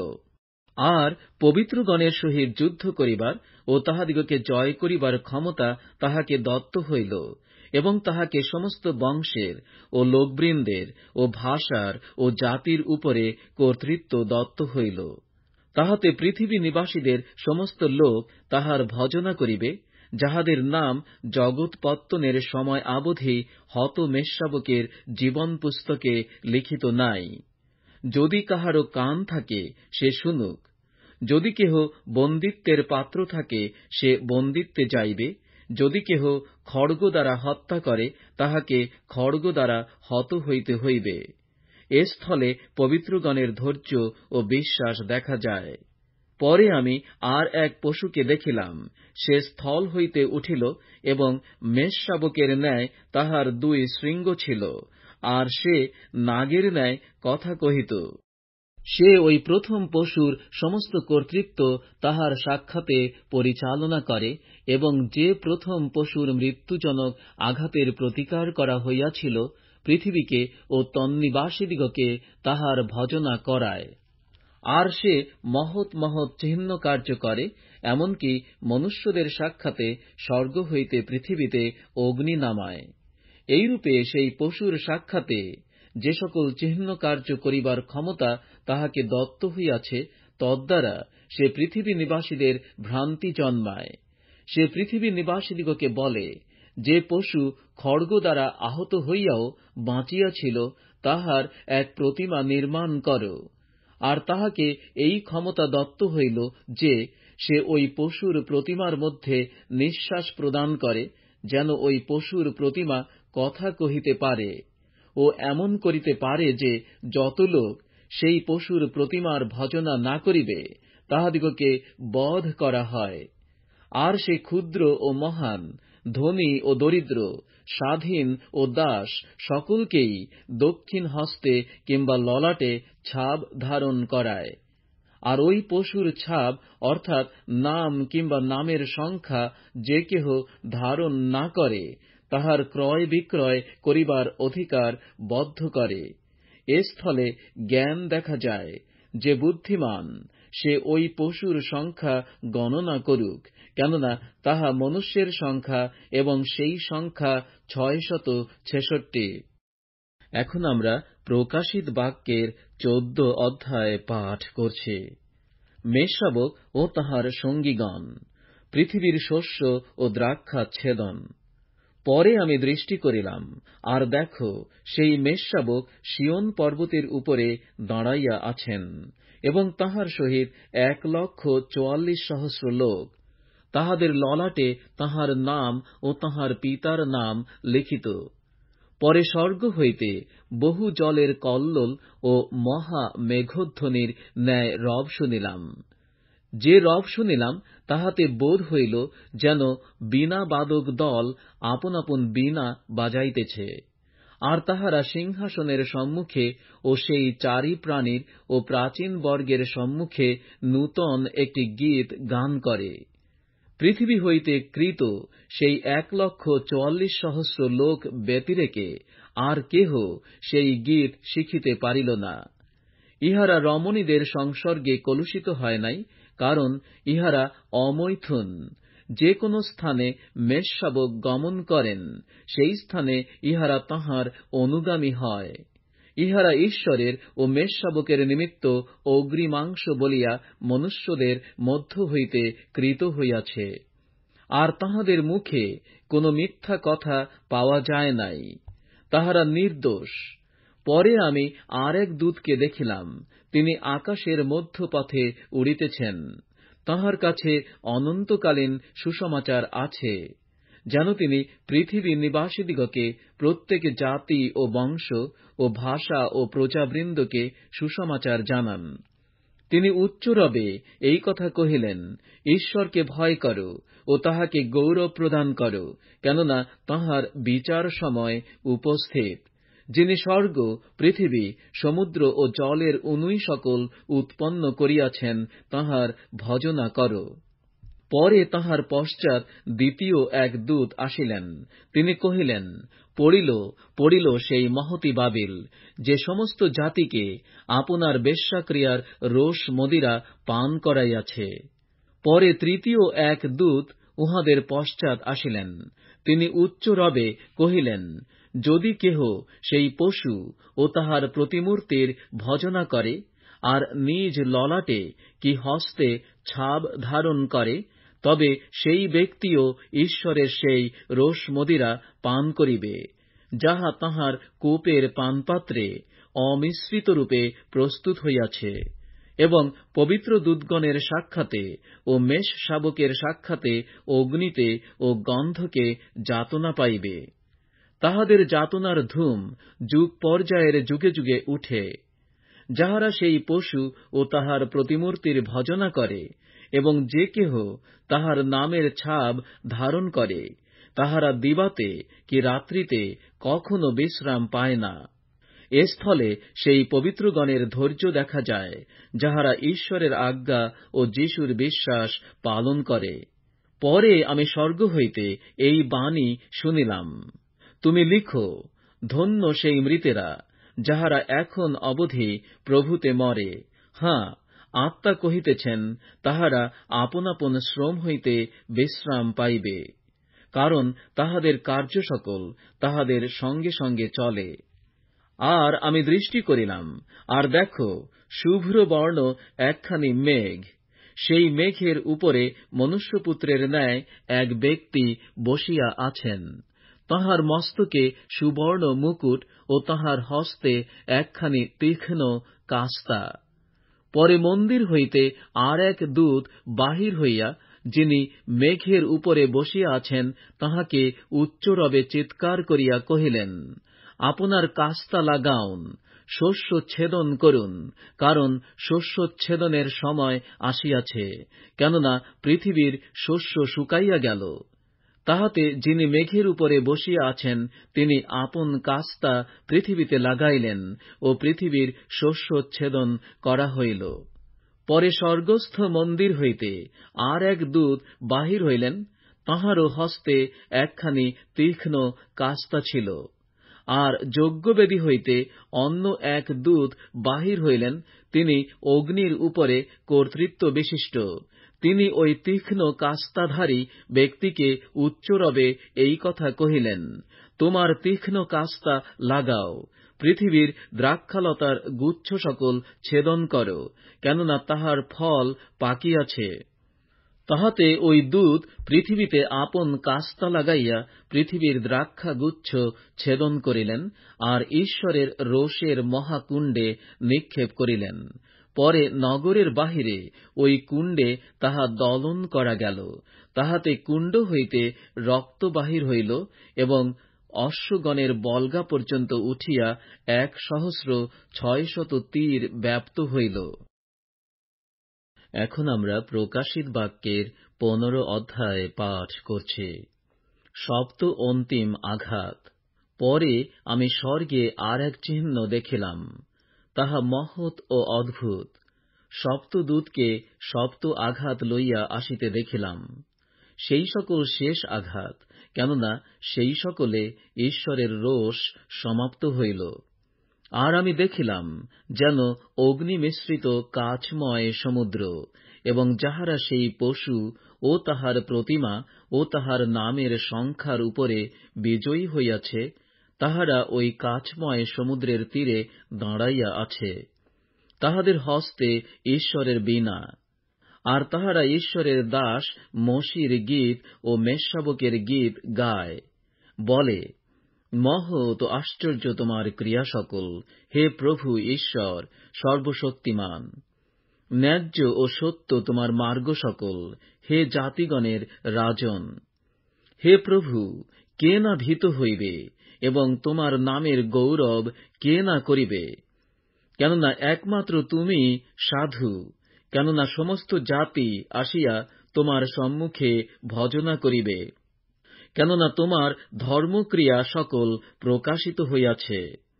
আর তাহার পরে আমি দেখিলাম স্বর্গে সাক্ষ্য তাম্বুর মন্দির খুলিয়া দেওয়া হইল। তাহাতে ওই সপ্ত আঘাতের কর্তা সপ্তদূত মন্দির হইতে বাহিরে আসিলেন। তাহারা বিমল ও উজ্জ্বল মসিনা বস্ত্র পরিহিত, এবং তাহাদের বক্ষস্থলে সুবর্ণ পটুকাবদ্ধ। পরে চারি প্রাণীর মধ্যে এক প্রাণী ওই সপ্তদূতকে সপ্ত সুবর্ণ বাটি দিলেন। সেগুলি যুগ পর্যায়ের যুগে যুগে জীবন্ত ঈশ্বরের রোষে পরিপূর্ণ। তাহাতে ঈশ্বরের প্রতাপ হইতে ও তাঁহার পরাক্রম হইতে উৎপন্ন ধূমে মন্দির পরিপূর্ণ হইল, এবং ওই সপ্তদূতের সপ্ত আঘাত সমাপ্ত না হওয়া পর্যন্ত কেহ মন্দিরে প্রবেশ করিতে পারিল না। এখন আমরা প্রকাশিত বাক্যের 16 অধ্যায় পাঠ করছি। পরে আমি মন্দির হইতে এক উচ্চ বাণী শুনিলাম। তাহা ওই সপ্তদূতকে কহিল, তোমরা যাও, ঈশ্বরের রোষের ওই সপ্ত বাটি পৃথিবীতে ঢালিয়া দাও। পরে প্রথম দূত গিয়া পৃথিবীর উপরে আপন বাটি ঢালিলেন। তাহাতে সেই পশুর ছাপ বিশিষ্ট ও তাহার প্রতিমার ভজনাকারী মনুষ্যদের গাত্রে ব্যথাজনক দুষ্ট ক্ষত জন্মিল। পরে দ্বিতীয় দূত সমুদ্রের উপরে আপন বাটি ঢালিলেন। তাহাতে তাহা মৃত লোকের রক্তের তুল্য হইল, এবং সমস্ত জীবিত প্রাণী সমুদ্রচর জীবগণ মরিল। পরে তৃতীয় দূত নদ নদী ও জলের উনুই সকলের উপরে আপন বাটি ঢালিলেন। তাহাতে সে সকল রক্ত হইয়া গেল। তখন আমি জলসমূহের দূতের এই বাণী শুনিলাম, হে সাধু, তুমি আছো ও তুমি ছিলে, তুমি ন্যায়পরায়ণ, কারণ এরূপ বিচারাজ্ঞা করিয়াছ। কেননা উহারা পবিত্রগণের ও ভাববাদীদের রক্তপাত করিয়াছিল, আর তুমি উহাদিগকে পানার্থে রক্ত দিয়াছ। তাহারা ইহার যোগ্য। পরে আমি যজ্ঞবেদীর এই বাণী শুনিলাম, হাঁ, হে প্রভু ঈশ্বর সর্বশক্তিমান, তোমার বিচারাজ্ঞা সকল সত্য ও ন্যায্য। পরে চতুর্থ দূত সূর্যের উপরে আপন বাটি ঢালিলেন। তাহাতে অগ্নি দ্বারা মনুষ্যদিগকে তাপিত করিবার ক্ষমতা তাহাকে দত্ত হইল। তখন মনুষ্যেরা মহা উত্তাপে তাপিত হইল, এবং যিনি এই সকল আঘাতের উপরে কর্তৃত্ব করেন, সেই ঈশ্বরের নামের নিন্দা করিল, তাহাকে গৌরব প্রদান করিবার জন্য মন ফিরাইল না। পরে পঞ্চম দূত সেই পশুর সিংহাসনের উপরে আপন বাটি ঢালিলেন।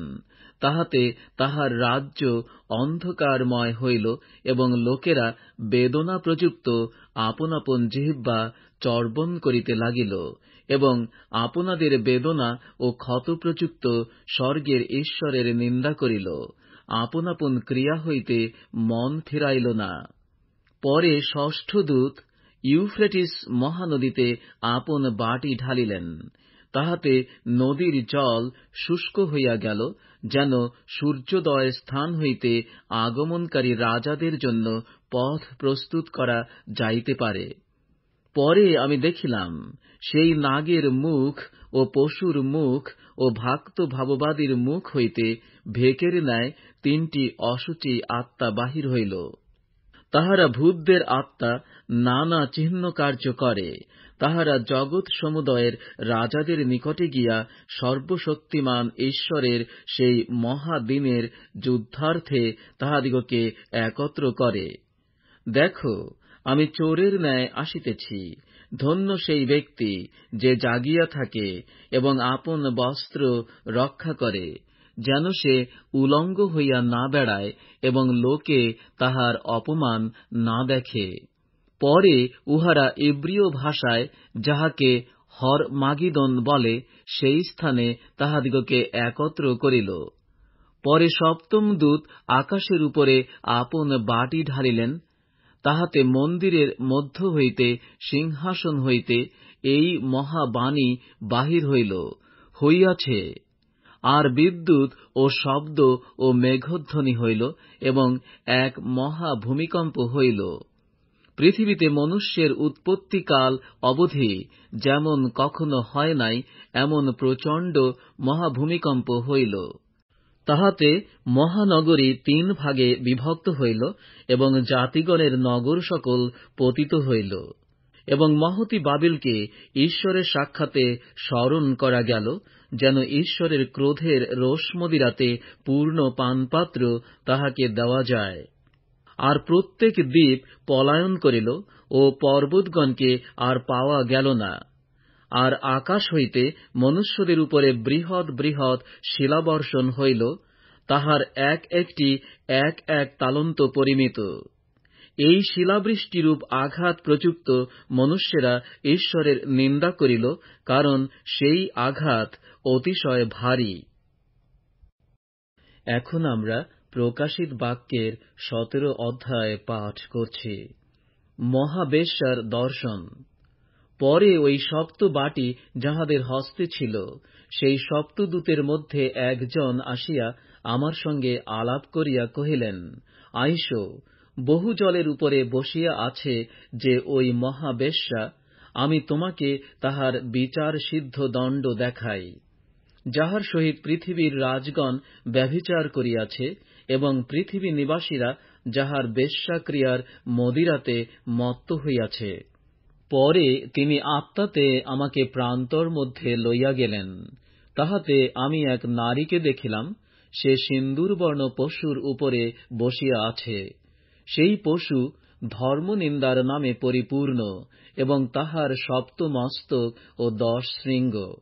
আর সেই নারী বেগুনিয়া ও সিন্দুরবর্ণ বস্ত্র পরিহিতা, এবং সুবর্ণে ও মূল্যবান মণিতে ও মুক্তায় মণ্ডিতা, এবং তাহার হস্তে সুবর্ণময় এক পানপাত্র আছে। ইহা ঘৃণার্হ দ্রব্যে ও তাহার বেশ্যাক্রিয়ার মালিন্যে পরিপূর্ণ। আর তাহার ললাটে এই নাম লিখিত আছে, এক নিগূঢ় তত্ত্ব, মহতী বাবেল, পৃথিবীর বেশ্যাগণের ও ঘৃণাস্পদ সকলের জননী। আর আমি দেখিলাম, সেই নারী পবিত্রগণের রক্তে ও যীশুর সাক্ষীগণের রক্তে মত্তা। তাহাকে দেখিয়া আমার অতিশয় আশ্চর্য বোধ হইল। আর সেই দূত আমাকে কহিলেন, তুমি আশ্চর্য জ্ঞান করিলে কেন? আমি ওই নারীর ও উহার বাহনের অর্থাৎ যাহার সপ্ত মস্তক ও 10 শৃঙ্গ, সেই পশুর নিগূঢ় তত্ত্ব তোমাকে জানাই। তুমি যে পশুকে দেখিলে, সে ছিল কিন্তু নাই, সে অগাধ লোক হইতে উঠিবে ও বিনাশে যাইবে। আর পৃথিবী নিবাসী যত লোকের নাম জগতের পত্তনাবধি জীবন পুস্তকে লিখিত হয় নাই, তাহারা যখন সেই পশুকে দেখিবে, যে ছিল, এখন নাই, পরে হইবে, তখন আশ্চর্য জ্ঞান করিবে। এ স্থলে জ্ঞানযুক্ত মন দেখা যায়। ওই সপ্ত মস্তক, সপ্ত পর্বত, তাহাদের উপরে ওই নারী বসিয়া আছে, এবং তাহারা সপ্ত রাজা, তাহাদের 5 জন পতিত হইয়াছে, একজন আছে, আর একজন এ পর্যন্ত আইসে নাই। আসিলে তাহাকে অল্পকাল থাকিতে হইবে। আর যে পশু ছিল, এখন নাই, সে আপনি অষ্টম। সে সেই 7টির একটি, এবং সে বিনাশে যায়। আর তুমি যে 10 শৃঙ্গ দেখিলে, সে 10 রাজা। তাহারা এ পর্যন্ত রাজ্য প্রাপ্ত হয় নাই, কিন্তু 1 ঘণ্টার নিমিত্তে সেই পশুর সহিত রাজাদের ন্যায় কর্তৃত্ব পাইবে। তাহারা এক মনা, এবং আপনাদের পরাক্রম ও কর্তৃত্ব সেই পশুকে দেয়। তাহারা মেষশাবকের সহিত যুদ্ধ করিবে, আর মেষশাবক তাহাদিগকে জয় করিবেন, কারণ তিনি প্রভুদের প্রভু ও রাজাদের রাজা। এবং যাহারা তাহার সহবর্তী, আহুত ও মনোনীত ও বিশ্বস্ত, তাহারাও জয় করিবেন। আর তিনি আমাকে কহিলেন, তুমি যে জল দেখিলে, ওই বেশ্যা যাহাতে বসিয়া আছে, সেই জল প্রজাবৃন্দ ও লোকারণ্য ও জাতিবৃন্দ ও ভাষাসমূহ। আর তুমি যে ওই 10 শৃঙ্গ এবং পশুটা দেখিলে, তাহারা সেই বেশ্যাকে ঘৃণা করিবে এবং তাহাকে অনাথা ও নগ্না করিবে, তাহার মাংস ভক্ষণ করিবে এবং তাহাকে আগুনে পোড়াইয়া দিবে। কেননা ঈশ্বর তাহাদের হৃদয়ে এই প্রবৃত্তি দিয়াছিলেন, যেন তাহারা তাঁহারই মানস পূর্ণ করে এবং এক মনা হয়, আর যে পর্যন্ত ঈশ্বরের বাক্য সকল সিদ্ধ না হয়, সেই পর্যন্ত আপন আপন রাজ্য সেই পশুকে দেয়। আর তুমি যে নারীকে দেখিলে, সে ওই মহানগরী, যাহা পৃথিবীর রাজগণের উপরে রাজত্ব করিতেছে। এখন আমরা প্রকাশিত বাক্যের 18 অধ্যায় পাঠ করছি। মহতী বাবিলের বিনাশ। এই সকলের পরে আমি স্বর্গ হইতে আর এক দূতকে নামিয়া আসিতে দেখিলাম। তিনি মহা ক্ষমতাপন্ন এবং তাঁহার প্রতাপে পৃথিবী দীপ্তিময় হইল। তিনি প্রবল রবে ডাকিয়া কহিলেন, পড়িল, পড়িল মহতী বাবিল, সে ভূতগণের আবাস, সমস্ত অশুচি আত্মার কারাগার ও সমস্ত অশুচি ও ঘৃণার্হ পক্ষীর কারাগার হইয়া পড়িয়াছে। কেননা সমুদয় জাতি তাহার বেশ্যাক্রিয়ার রোষমদিরা পান করিয়াছে এবং পৃথিবীর রাজগণ তাহার সহিত ব্যভিচার করিয়াছে এবং পৃথিবীর বণিকেরা তাহার বিলাসিতার প্রভাবে ধনবান হইয়াছে। পরে আমি স্বর্গ হইতে এইরূপ আর এক বাণী শুনিলাম, হে আমার প্রজাগণ, উহা হইতে বাহিরে আইস, যেন উহার পাপ সকলের সহভাগী না হও এবং উহার আঘাত সকল যেন প্রাপ্ত না হও। কেননা উহার পাপ আকাশ পর্যন্ত সংলগ্ন হইয়াছে এবং ঈশ্বর উহার অপরাধ সকল স্মরণ করিয়াছেন। সে যেরূপ ব্যবহার করিত, তোমরাও তাহার প্রতি সেইরূপ ব্যবহার করো, আর তাহার ক্রিয়ানুসারে দ্বিগুণ দ্বিগুণ প্রতিফল তাহাকে দাও। সে যে পাত্রে পেয় প্রস্তুত করিত, সেই পাত্রে তাহার জন্য দ্বিগুণ পরিমাণে পেয় প্রস্তুত করো। সে যত আত্মগৌরব ও বিলাস করিত, তাহাকে তত যন্ত্রণা ও শোক দাও। কেননা সে মনে মনে বলিতেছে, আমি রানীর মতো সিংহাসনে বসিয়া আছি, বিধবা নহি, কোন মতে শোক দেখিব না। এই জন্য একই দিনে তাহার আঘাত সকল, মৃত্যু, শোক ও দুর্ভিক্ষ উপস্থিত হইবে এবং তাহাকে আগুনে পোড়াইয়া দেওয়া যাইবে, কারণ তাহার বিচারকর্তা প্রভু ঈশ্বর শক্তিমান। আর পৃথিবীর যে সকল রাজা তাহার সঙ্গে ব্যভিচার ও বিলাস করিত, তাহারা তাহার দাহের ধূম দেখিয়া তাহার জন্য রোদন ও বক্ষে করাঘাত করিবে।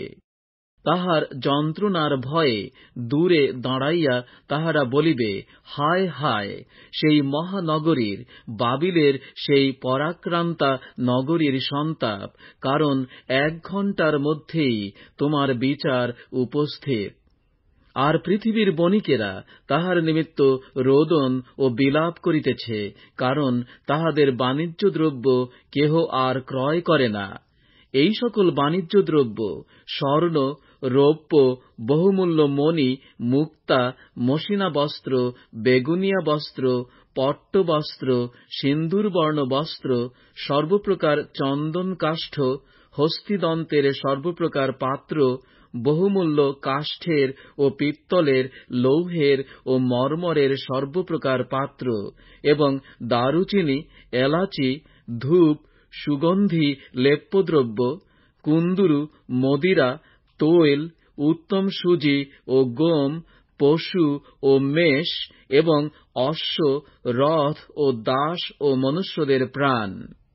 আর তোমার প্রাণের অভিলষিত ফলসমূহ তোমা হইতে গিয়াছে এবং তোমার সমস্ত শোভা ও ভূষা তোমা হইতে বিনষ্ট হইয়াছে, লোকে তাহা আর কখনো পাইবে না। ওই সকলের যে বণিকেরা তাহার ধনে ধনবান হইয়াছিল, তাহারা তাহার যন্ত্রণার ভয়ে দূরে দাঁড়াইয়া রোদন ও বিলাপ করিতে করিতে বলিবে, হায় হায়, সেই মহানগরীর সন্তাপ, যে মসিনা বস্ত্র, বেগুনিয়া বস্ত্র ও সিন্দুরবর্ণ বস্ত্র পরিহিতা ছিল এবং সুবর্ণে ও বহুমূল্য মণিমুক্তায় মণ্ডিতা ছিল, কারণ 1 ঘণ্টার মধ্যেই সেই মহাসম্পত্তি ধ্বংস হইল। আর প্রত্যেক কর্ণধার ও জলপথে যে কেহ গমন করে এবং মাল্লারা ও সমুদ্র ব্যবসায়ীরা সকলে দূরে দাঁড়াইল এবং তাহার দাহের ধূম দেখিয়া উচ্চৈঃস্বরে কহিল, সেই মহানগরীর তুল্য কোন নগর?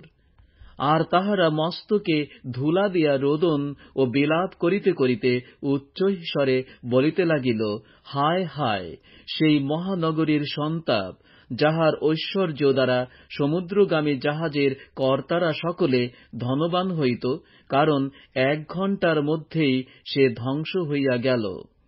হে স্বর্গ, হে পবিত্রগণ, হে প্রেরিতগণ, হে ভাববাদীগণ, তোমরা তাহার বিষয়ে আনন্দ করো, কেননা সে তোমাদের প্রতি যে অন্যায় করিয়াছে, ঈশ্বর তাহার প্রতিকার করিয়াছেন। পরে এক শক্তিমান দূত বৃহৎ এক পাট জাঁতার তুল্য একখান প্রস্তর লইয়া সমুদ্রে নিক্ষেপ করিয়া কহিলেন, ইহার ন্যায় মহানগরী বাবিল মহাবলে নিপাতিতা হইবে, আর কখনো তাহার উদ্দেশ পাওয়া যাইবে না। বীণাবাদকদের, গায়কদের, বংশীবাদকদের ও তুরীবাদকদের ধ্বনি তোমার মধ্যে আর কখনো শোনা যাইবে না, এবং আর কখনো কোন প্রকার শিল্পকারকে তোমার মধ্যে পাওয়া যাইবে না, এবং জাঁতার শব্দ আর কখনো তোমার মধ্যে শোনা যাইবে না, এবং প্রদীপের শিখা আর কখনো তোমার মধ্যে জ্বলিবে না, এবং বর কন্যার রব আর কখনো তোমার মধ্যে শোনা যাইবে না, কারণ তোমার বণিকেরা পৃথিবীর মহল্লোক ছিল, কারণ তোমার মায়াতে সমস্ত জাতি ভ্রান্ত হইত। আর ভাববাদীগণের ও পবিত্রগণের রক্ত এবং যত লোক পৃথিবীতে হত হইয়াছে, সেই সকলের রক্ত ইহার মধ্যে পাওয়া গেল। এখন আমরা প্রকাশিত বাক্যের 19 অধ্যায় পাঠ করছি। রাজাধিরাজ যিশুর বিজয়যাত্রা। এই সকলের পরে আমি যেন স্বর্গস্থিত বৃহৎ লোকারণ্যের মহারব শুনিলাম। তাহারা বলিতেছে, হাল্লেলুইয়া, পরিত্রাণ ও প্রতাপ ও পরাক্রম আমাদের ঈশ্বরেরই, কেননা তাঁহার বিচারাজ্ঞা সকল সত্য ও ন্যায্য। কারণ যে মহাবেশ্যা আপন বেশ্যাক্রিয়া দ্বারা পৃথিবীকে ভ্রষ্ট করিত, তিনি তাহার বিচার করিয়াছেন। তাহার হস্ত হইতে আপন দাসগণের রক্তপাতের পরিশোধ লইয়াছেন। পরে তাহারা দ্বিতীয়বার কহিল, হাল্লেলুইয়া। আর যুগ পর্যায়ের যুগে যুগে সেই বেশ্যার ধূম উঠিতেছে। পরে সেই 24 জন প্রাচীন ও 4 প্রাণী প্রণিপাত করিয়া সিংহাসনে উপবিষ্ট ঈশ্বরের ভজনা করিলেন, কহিলেন, আমেন, হাল্লেলুইয়া। পরে সেই সিংহাসন হইতে এই বাণী নির্গত হইল, হে ঈশ্বরের দাসগণ, তোমরা যাহারা তাহাকে ভয় করো, তোমরা ক্ষুদ্র কি মহান, সকলে আমাদের ঈশ্বরের স্তবগান করো। পরে আমি বৃহৎ লোকারণ্যের রব ও বহু জলের কল্লোল ও প্রবল মেঘ গর্জনের ন্যায় এই বাণী শুনিলাম, হাল্লেলুইয়া, কেননা আমাদের ঈশ্বর প্রভু, যিনি সর্বশক্তিমান, তিনি রাজত্ব গ্রহণ করিলেন। আইসো, আমরা আনন্দ ও উল্লাস করি এবং তাহাকে গৌরব প্রদান করি, কারণ মেষশাবকের বিবাহ উপস্থিত হইল এবং তাহার ভার্যা আপনাকে প্রস্তুত করিল। আর ইহাকে এই বর দত্ত হইল যে সে উজ্জ্বল ও সূচি মসিনা বস্ত্রে আপনাকে সজ্জিত করে, কারণ সেই মসিনা বস্ত্র পবিত্রগণের ধর্মাচরণ। পরে তিনি আমাকে কহিলেন, তুমি লিখো, ধন্য তাহারা যাহারা মেষশাবকের বিবাহ ভোজে নিমন্ত্রিত। আবার তিনি আমাকে কহিলেন, এ সকল ঈশ্বরের সত্য বাক্য। তখন আমি তাহাকে ভজনা করিবার জন্য তাহার চরণে পড়িলাম। তাহাতে তিনি আমাকে কহিলেন, দেখিও, এমন কর্ম করিও না। আমি তোমার সহদাস এবং তোমার যে ভ্রাতৃগণ যীশুর সাক্ষ্য ধারণ করে তাহাদেরও সহদাস। ঈশ্বরেরই ভজনা করো, কেননা যীশুর যে সাক্ষ্য তাহাই ভাববাণীর আত্মা। পরে আমি দেখিলাম, স্বর্গ খুলিয়া গেল, আর দেখো, শ্বেতবর্ণ একটি অশ্ব। যিনি তাহার উপরে বসিয়া আছেন তিনি বিশ্বাস্য ও সত্যময় নামে আখ্যাত, এবং তিনি ধর্মশীলতায় বিচার ও যুদ্ধ করেন। তাহার চক্ষু অগ্নিশিখা, এবং তাহার মস্তকে অনেক কিরীট, এবং তাহার একটি লিখিত নাম আছে, যাহা তিনি ব্যতীত অন্য কেহ জানে না। আর তিনি রক্তে ডুবানো বস্ত্র পরিহিত, এবং ঈশ্বরের বাক্য এই নামে আখ্যাত। আর স্বর্গস্থ সৈন্যগণ তাহার অনুগমন করে। তাহারা শুক্লবর্ণ অশ্বে আরোহী, এবং শ্বেত সূচি মসিনা বস্ত্র পরিহিত। আর তাহার মুখ হইতে এক তীক্ষ্ণ তরবারি নির্গত হয়, যেন তদ্বারা তিনি জাতিগণকে আঘাত করেন। আর তিনি লৌহদণ্ড দ্বারা তাহাদিগকে শাসন করিবেন, এবং তিনি সর্বশক্তিমান ঈশ্বরের প্রচণ্ড ক্রোধরূপ মদিরাকুণ্ড দলন করেন। আর তাহার পরিচ্ছদে ও উরুদেশে এই নাম লেখা আছে, রাজাদের রাজা ও প্রভুদের প্রভু। পরে আমি দেখিলাম, একজন দূত সূর্য মধ্যে দাঁড়াইয়া আছেন, আর তিনি উচ্চ রবে চিৎকার করিয়া আকাশের মধ্যপথে যে সকল পক্ষী উড়িয়া যাইতেছে সেই সকলকে কহিলেন, আইসো, ঈশ্বরের মহাভোজে একত্র হও, যেন রাজগণের মাংস, সহস্রপতি বর্গের মাংস, শক্তিমান লোকদের মাংস, অশ্বগণের ও তদারোহীদের মাংস, এবং স্বাধীন ও দাস, ক্ষুদ্র ও মহান সকল মনুষ্যের মাংস ভক্ষণ কর। পরে আমি দেখিলাম, ওই অশ্বারোহী ব্যক্তির ও তাহার সৈন্যের সহিত যুদ্ধ করিবার জন্য সেই পশু ও পৃথিবীর রাজগণ ও তাহাদের সৈন্যগণ একত্র হইল। তাহাতে সেই পশু ধরা পড়িল, এবং যে ভক্ত ভাববাদী তাহার সাক্ষাতে চিহ্ন কার্য করিয়া পশুর ছাপধারী ও তাহার প্রতিমার ভজনাকারীদের ভ্রান্তি জন্মাইত, সেও তাহার সঙ্গে ধরা পড়িল। তাহারা উভয়ে জীবন্তই প্রজ্বলিত গন্ধকময় অগ্নিহ্রদে নিক্ষিপ্ত হইল। আর অবশিষ্ট সকলে সেই অশ্বারোহী ব্যক্তির মুখ হইতে নির্গত তরবারি দ্বারা হত হইল, এবং সমস্ত পক্ষী তাহাদের মাংসে তৃপ্ত হইল। এখন আমরা প্রকাশিত বাক্যের 20 অধ্যায় পাঠ করছি।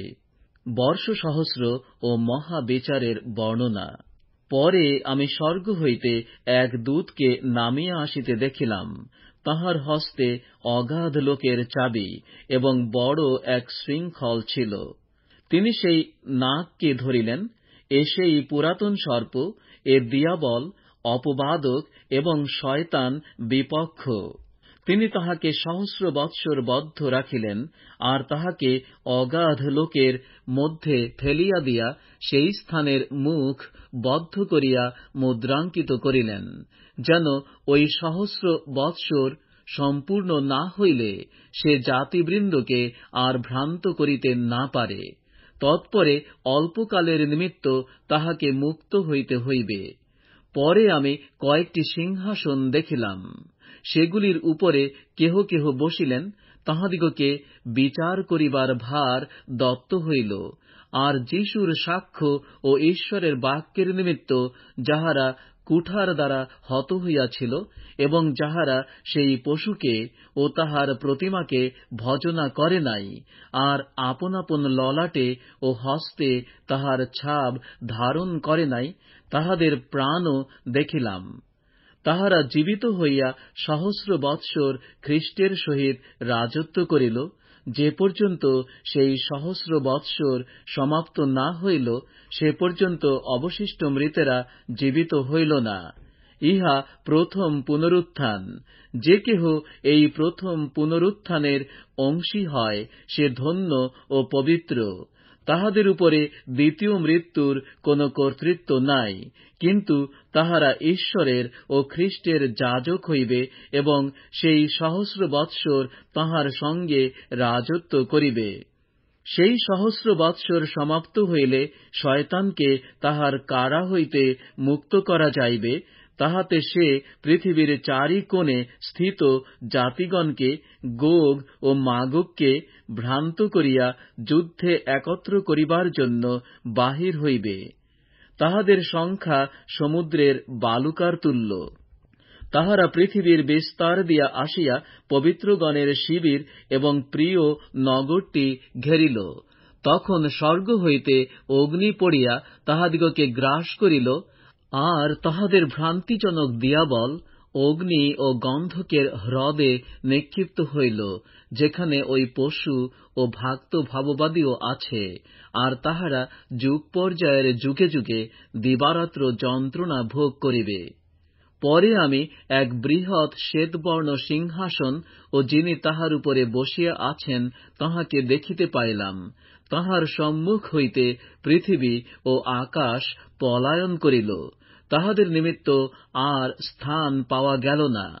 আর আমি দেখিলাম ক্ষুদ্র ও মহান সমস্ত মৃত লোক সেই সিংহাসনের সম্মুখে দাঁড়াইয়া আছে। পরে কয়েকখান পুস্তক খোলা গেল, এবং আর একখানি পুস্তক অর্থাৎ জীবন পুস্তক খোলা গেল, এবং মৃতেরা পুস্তকসমূহে লিখিত প্রমাণে আপন আপন কার্যানুসারে বিচারিত হইল। আর সমুদ্র আপনার মধ্যবর্তী মৃতগণকে সমর্পণ করিল, এবং মৃত্যু ও পাতাল আপনাদের মধ্যবর্তী মৃতগণকে সমর্পণ করিল, এবং তাহারা প্রত্যেকে আপন আপন কার্যানুসারে বিচারিত হইল। পরে মৃত্যু ও পাতাল অগ্নি হ্রদে নিক্ষিপ্ত হইল। তাহাই অর্থাৎ সেই অগ্নি হ্রদ দ্বিতীয় মৃত্যু। আর জীবন পুস্তকে যে কাহারও নাম লিখিত পাওয়া গেল না, সে অগ্নি হ্রদে নিক্ষিপ্ত হইল। এখন আমরা প্রকাশিত বাক্যের 21 অধ্যায় পাঠ করছি। নূতন আকাশ ও নূতন পৃথিবীর বর্ণনা। পরে আমি এক নূতন আকাশ ও এক নূতন পৃথিবী দেখিলাম, কেননা প্রথম আকাশ ও প্রথম পৃথিবী লুপ্ত হইয়াছে, এবং সমুদ্র আর নাই। আর আমি দেখিলাম পবিত্র নগরী নূতন জেরুসালেম স্বর্গ হইতে ঈশ্বরের নিকট হইতে নামিয়া আসিতেছে। সে আপন বরের নিমিত্ত বিভূষিতা কন্যার ন্যায় প্রস্তুত হইয়াছিল। পরে আমি সিংহাসন হইতে এই উচ্চ বাণী শুনিলাম, দেখো, মনুষ্যদের সহিত ঈশ্বরের আবাস। তিনি তাহাদের সহিত বাস করিবেন, এবং তাহারা তাঁহার প্রজা হইবে, এবং ঈশ্বর আপনি তাহাদের সঙ্গে থাকিবেন ও তাহাদের ঈশ্বর হইবেন। আর তিনি তাহাদের সমস্ত নেত্রজল মুছাইয়া দিবেন, এবং মৃত্যু আর হইবে না, শোক বা আর্তনাদ বা ব্যথাও আর হইবে না, কারণ প্রথম বিষয় সকল লুপ্ত হইল। আর যিনি সিংহাসনে বসিয়া আছেন তিনি কহিলেন, দেখো, আমি সকলই নূতন করিতেছি। পরে তিনি কহিলেন, লিখো, কেননা এ সকল কথা বিশ্বসনীয় ও সত্য। পরে তিনি আমাকে কহিলেন, হইয়াছে, আমি আলফা এবং ওমেগা, আদি এবং অন্ত। যে পিপাসিত, আমি তাহাকে জীবন জলের উনুই হইতে বিনামূল্যে জল দিব। যে জয় করে, সে এই সকলের অধিকারী হইবে, এবং আমি তাহার ঈশ্বর হইব, ও সে আমার পুত্র হইবে। কিন্তু যাহারা ভীরু বা অবিশ্বাসী বা ঘৃণার্হ বা নরঘাতক বা বেশ্যাগামী বা মায়াবী বা প্রতিমা পূজক, তাহাদের এবং সমস্ত মিথ্যাবাদীর অংশ অগ্নি ও গন্ধকে প্রজ্বলিত হ্রদে হইবে। ইহাই দ্বিতীয় মৃত্যু। আর যে সপ্তদূতের কাছে সপ্ত শেষ আঘাতে পরিপূর্ণ সপ্ত বাটি ছিল, তাহাদের মধ্যে এক দূত আসিয়া আমার সঙ্গে আলাপ করিয়া কহিলেন, আইসো, আমি তোমাকে সেই কন্যাকে, মেষশাবকের ভার্যাকে দেখাই। পরে তিনি আত্মাতে আমাকে এক উচ্চ মহাপর্বতে লইয়া গিয়া পবিত্র নগরী জেরুসালেমকে দেখাইলেন। সে স্বর্গ হইতে, ঈশ্বরের নিকট হইতে নামিয়া আসিতেছিল। সে ঈশ্বরের প্রতাপ বিশিষ্ট, তাহার জ্যোতি বহুমূল্য মণির, স্ফটিকবৎ নির্মল সূর্যকান্ত মণির তুল্য।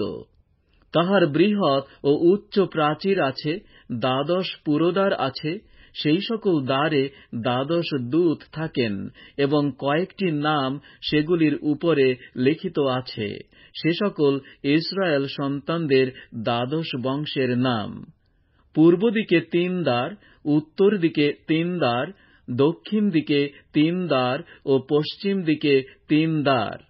আর নগরের প্রাচীরের 12 ভিত্তিমূল, সেগুলির উপরে মেষশাবকের 12 প্রেরিতের 12 নাম আছে। আর যিনি আমার সঙ্গে আলাপ করিতেছিলেন, তাহার হস্তে ওই নগর ও তাহার দ্বার সকল ও তাহার প্রাচীর মাপিবার জন্য একটি সুবর্ণ নল ছিল। ওই নগর চতুষ্কোণ, তাহার দৈর্ঘ্য ও বিস্তার সমান। আর তিনি সেই নল দ্বারা নগর মাপিলে 12,000 তীর পরিমাণ হইল। তাহার দৈর্ঘ্য, বিস্তার ও উচ্চতা এক সমান। পরে তাহার প্রাচীর মাপিলে মনুষ্যদের অর্থাৎ দূতের পরিমাণ অনুসারে 144 হস্ত হইল। প্রাচীরের গাঁথুনি সূর্যকান্তমণির এবং নগর নির্মল কাচের সদৃশ পরিষ্কৃত সুবর্ণময়। নগরের প্রাচীরের ভিত্তিমূল সকল সর্ববিধ মূল্যবান মণিতে ভূষিত। প্রথম ভিত্তিমূল সূর্যকান্তের, দ্বিতীয় নীলকান্তের, তৃতীয় তাম্রমণির, চতুর্থ মরকতের, পঞ্চম বৈদুর্যের, ষষ্ঠ শার্দীয় মণির, সপ্তম স্বর্ণমণির, অষ্টম গোমেদকের, নবম পদ্মরাগের, দশম লসুনিয়ের, একাদশ পেরোজের, দ্বাদশ কটাহেলার। আর 12 দ্বার, 12টি মুক্তা, এক এক দ্বার এক এক মুক্তায় নির্মিত। এবং নগরের চক স্বচ্ছ কাচবৎ বিমল সুবর্ণময়। আর আমি নগরের মধ্যে কোন মন্দির দেখিলাম না, কারণ সর্বশক্তিমান প্রভু ঈশ্বর এবং মেষশাবক স্বয়ং তাহার মন্দির স্বরূপ। আর সেই নগরে দীপ্তিদানার্থে সূর্যের বা চন্দ্রের কিছু প্রয়োজন নাই, কারণ ঈশ্বরের প্রতাপ তাহা আলোকময় করে এবং মেষশাবক তাহার প্রদীপ স্বরূপ। আর জাতিগণ তাহার দীপ্তিতে গমনাগমন করিবে এবং পৃথিবীর রাজারা তাহার মধ্যে আপন আপন প্রতাপ আনেন।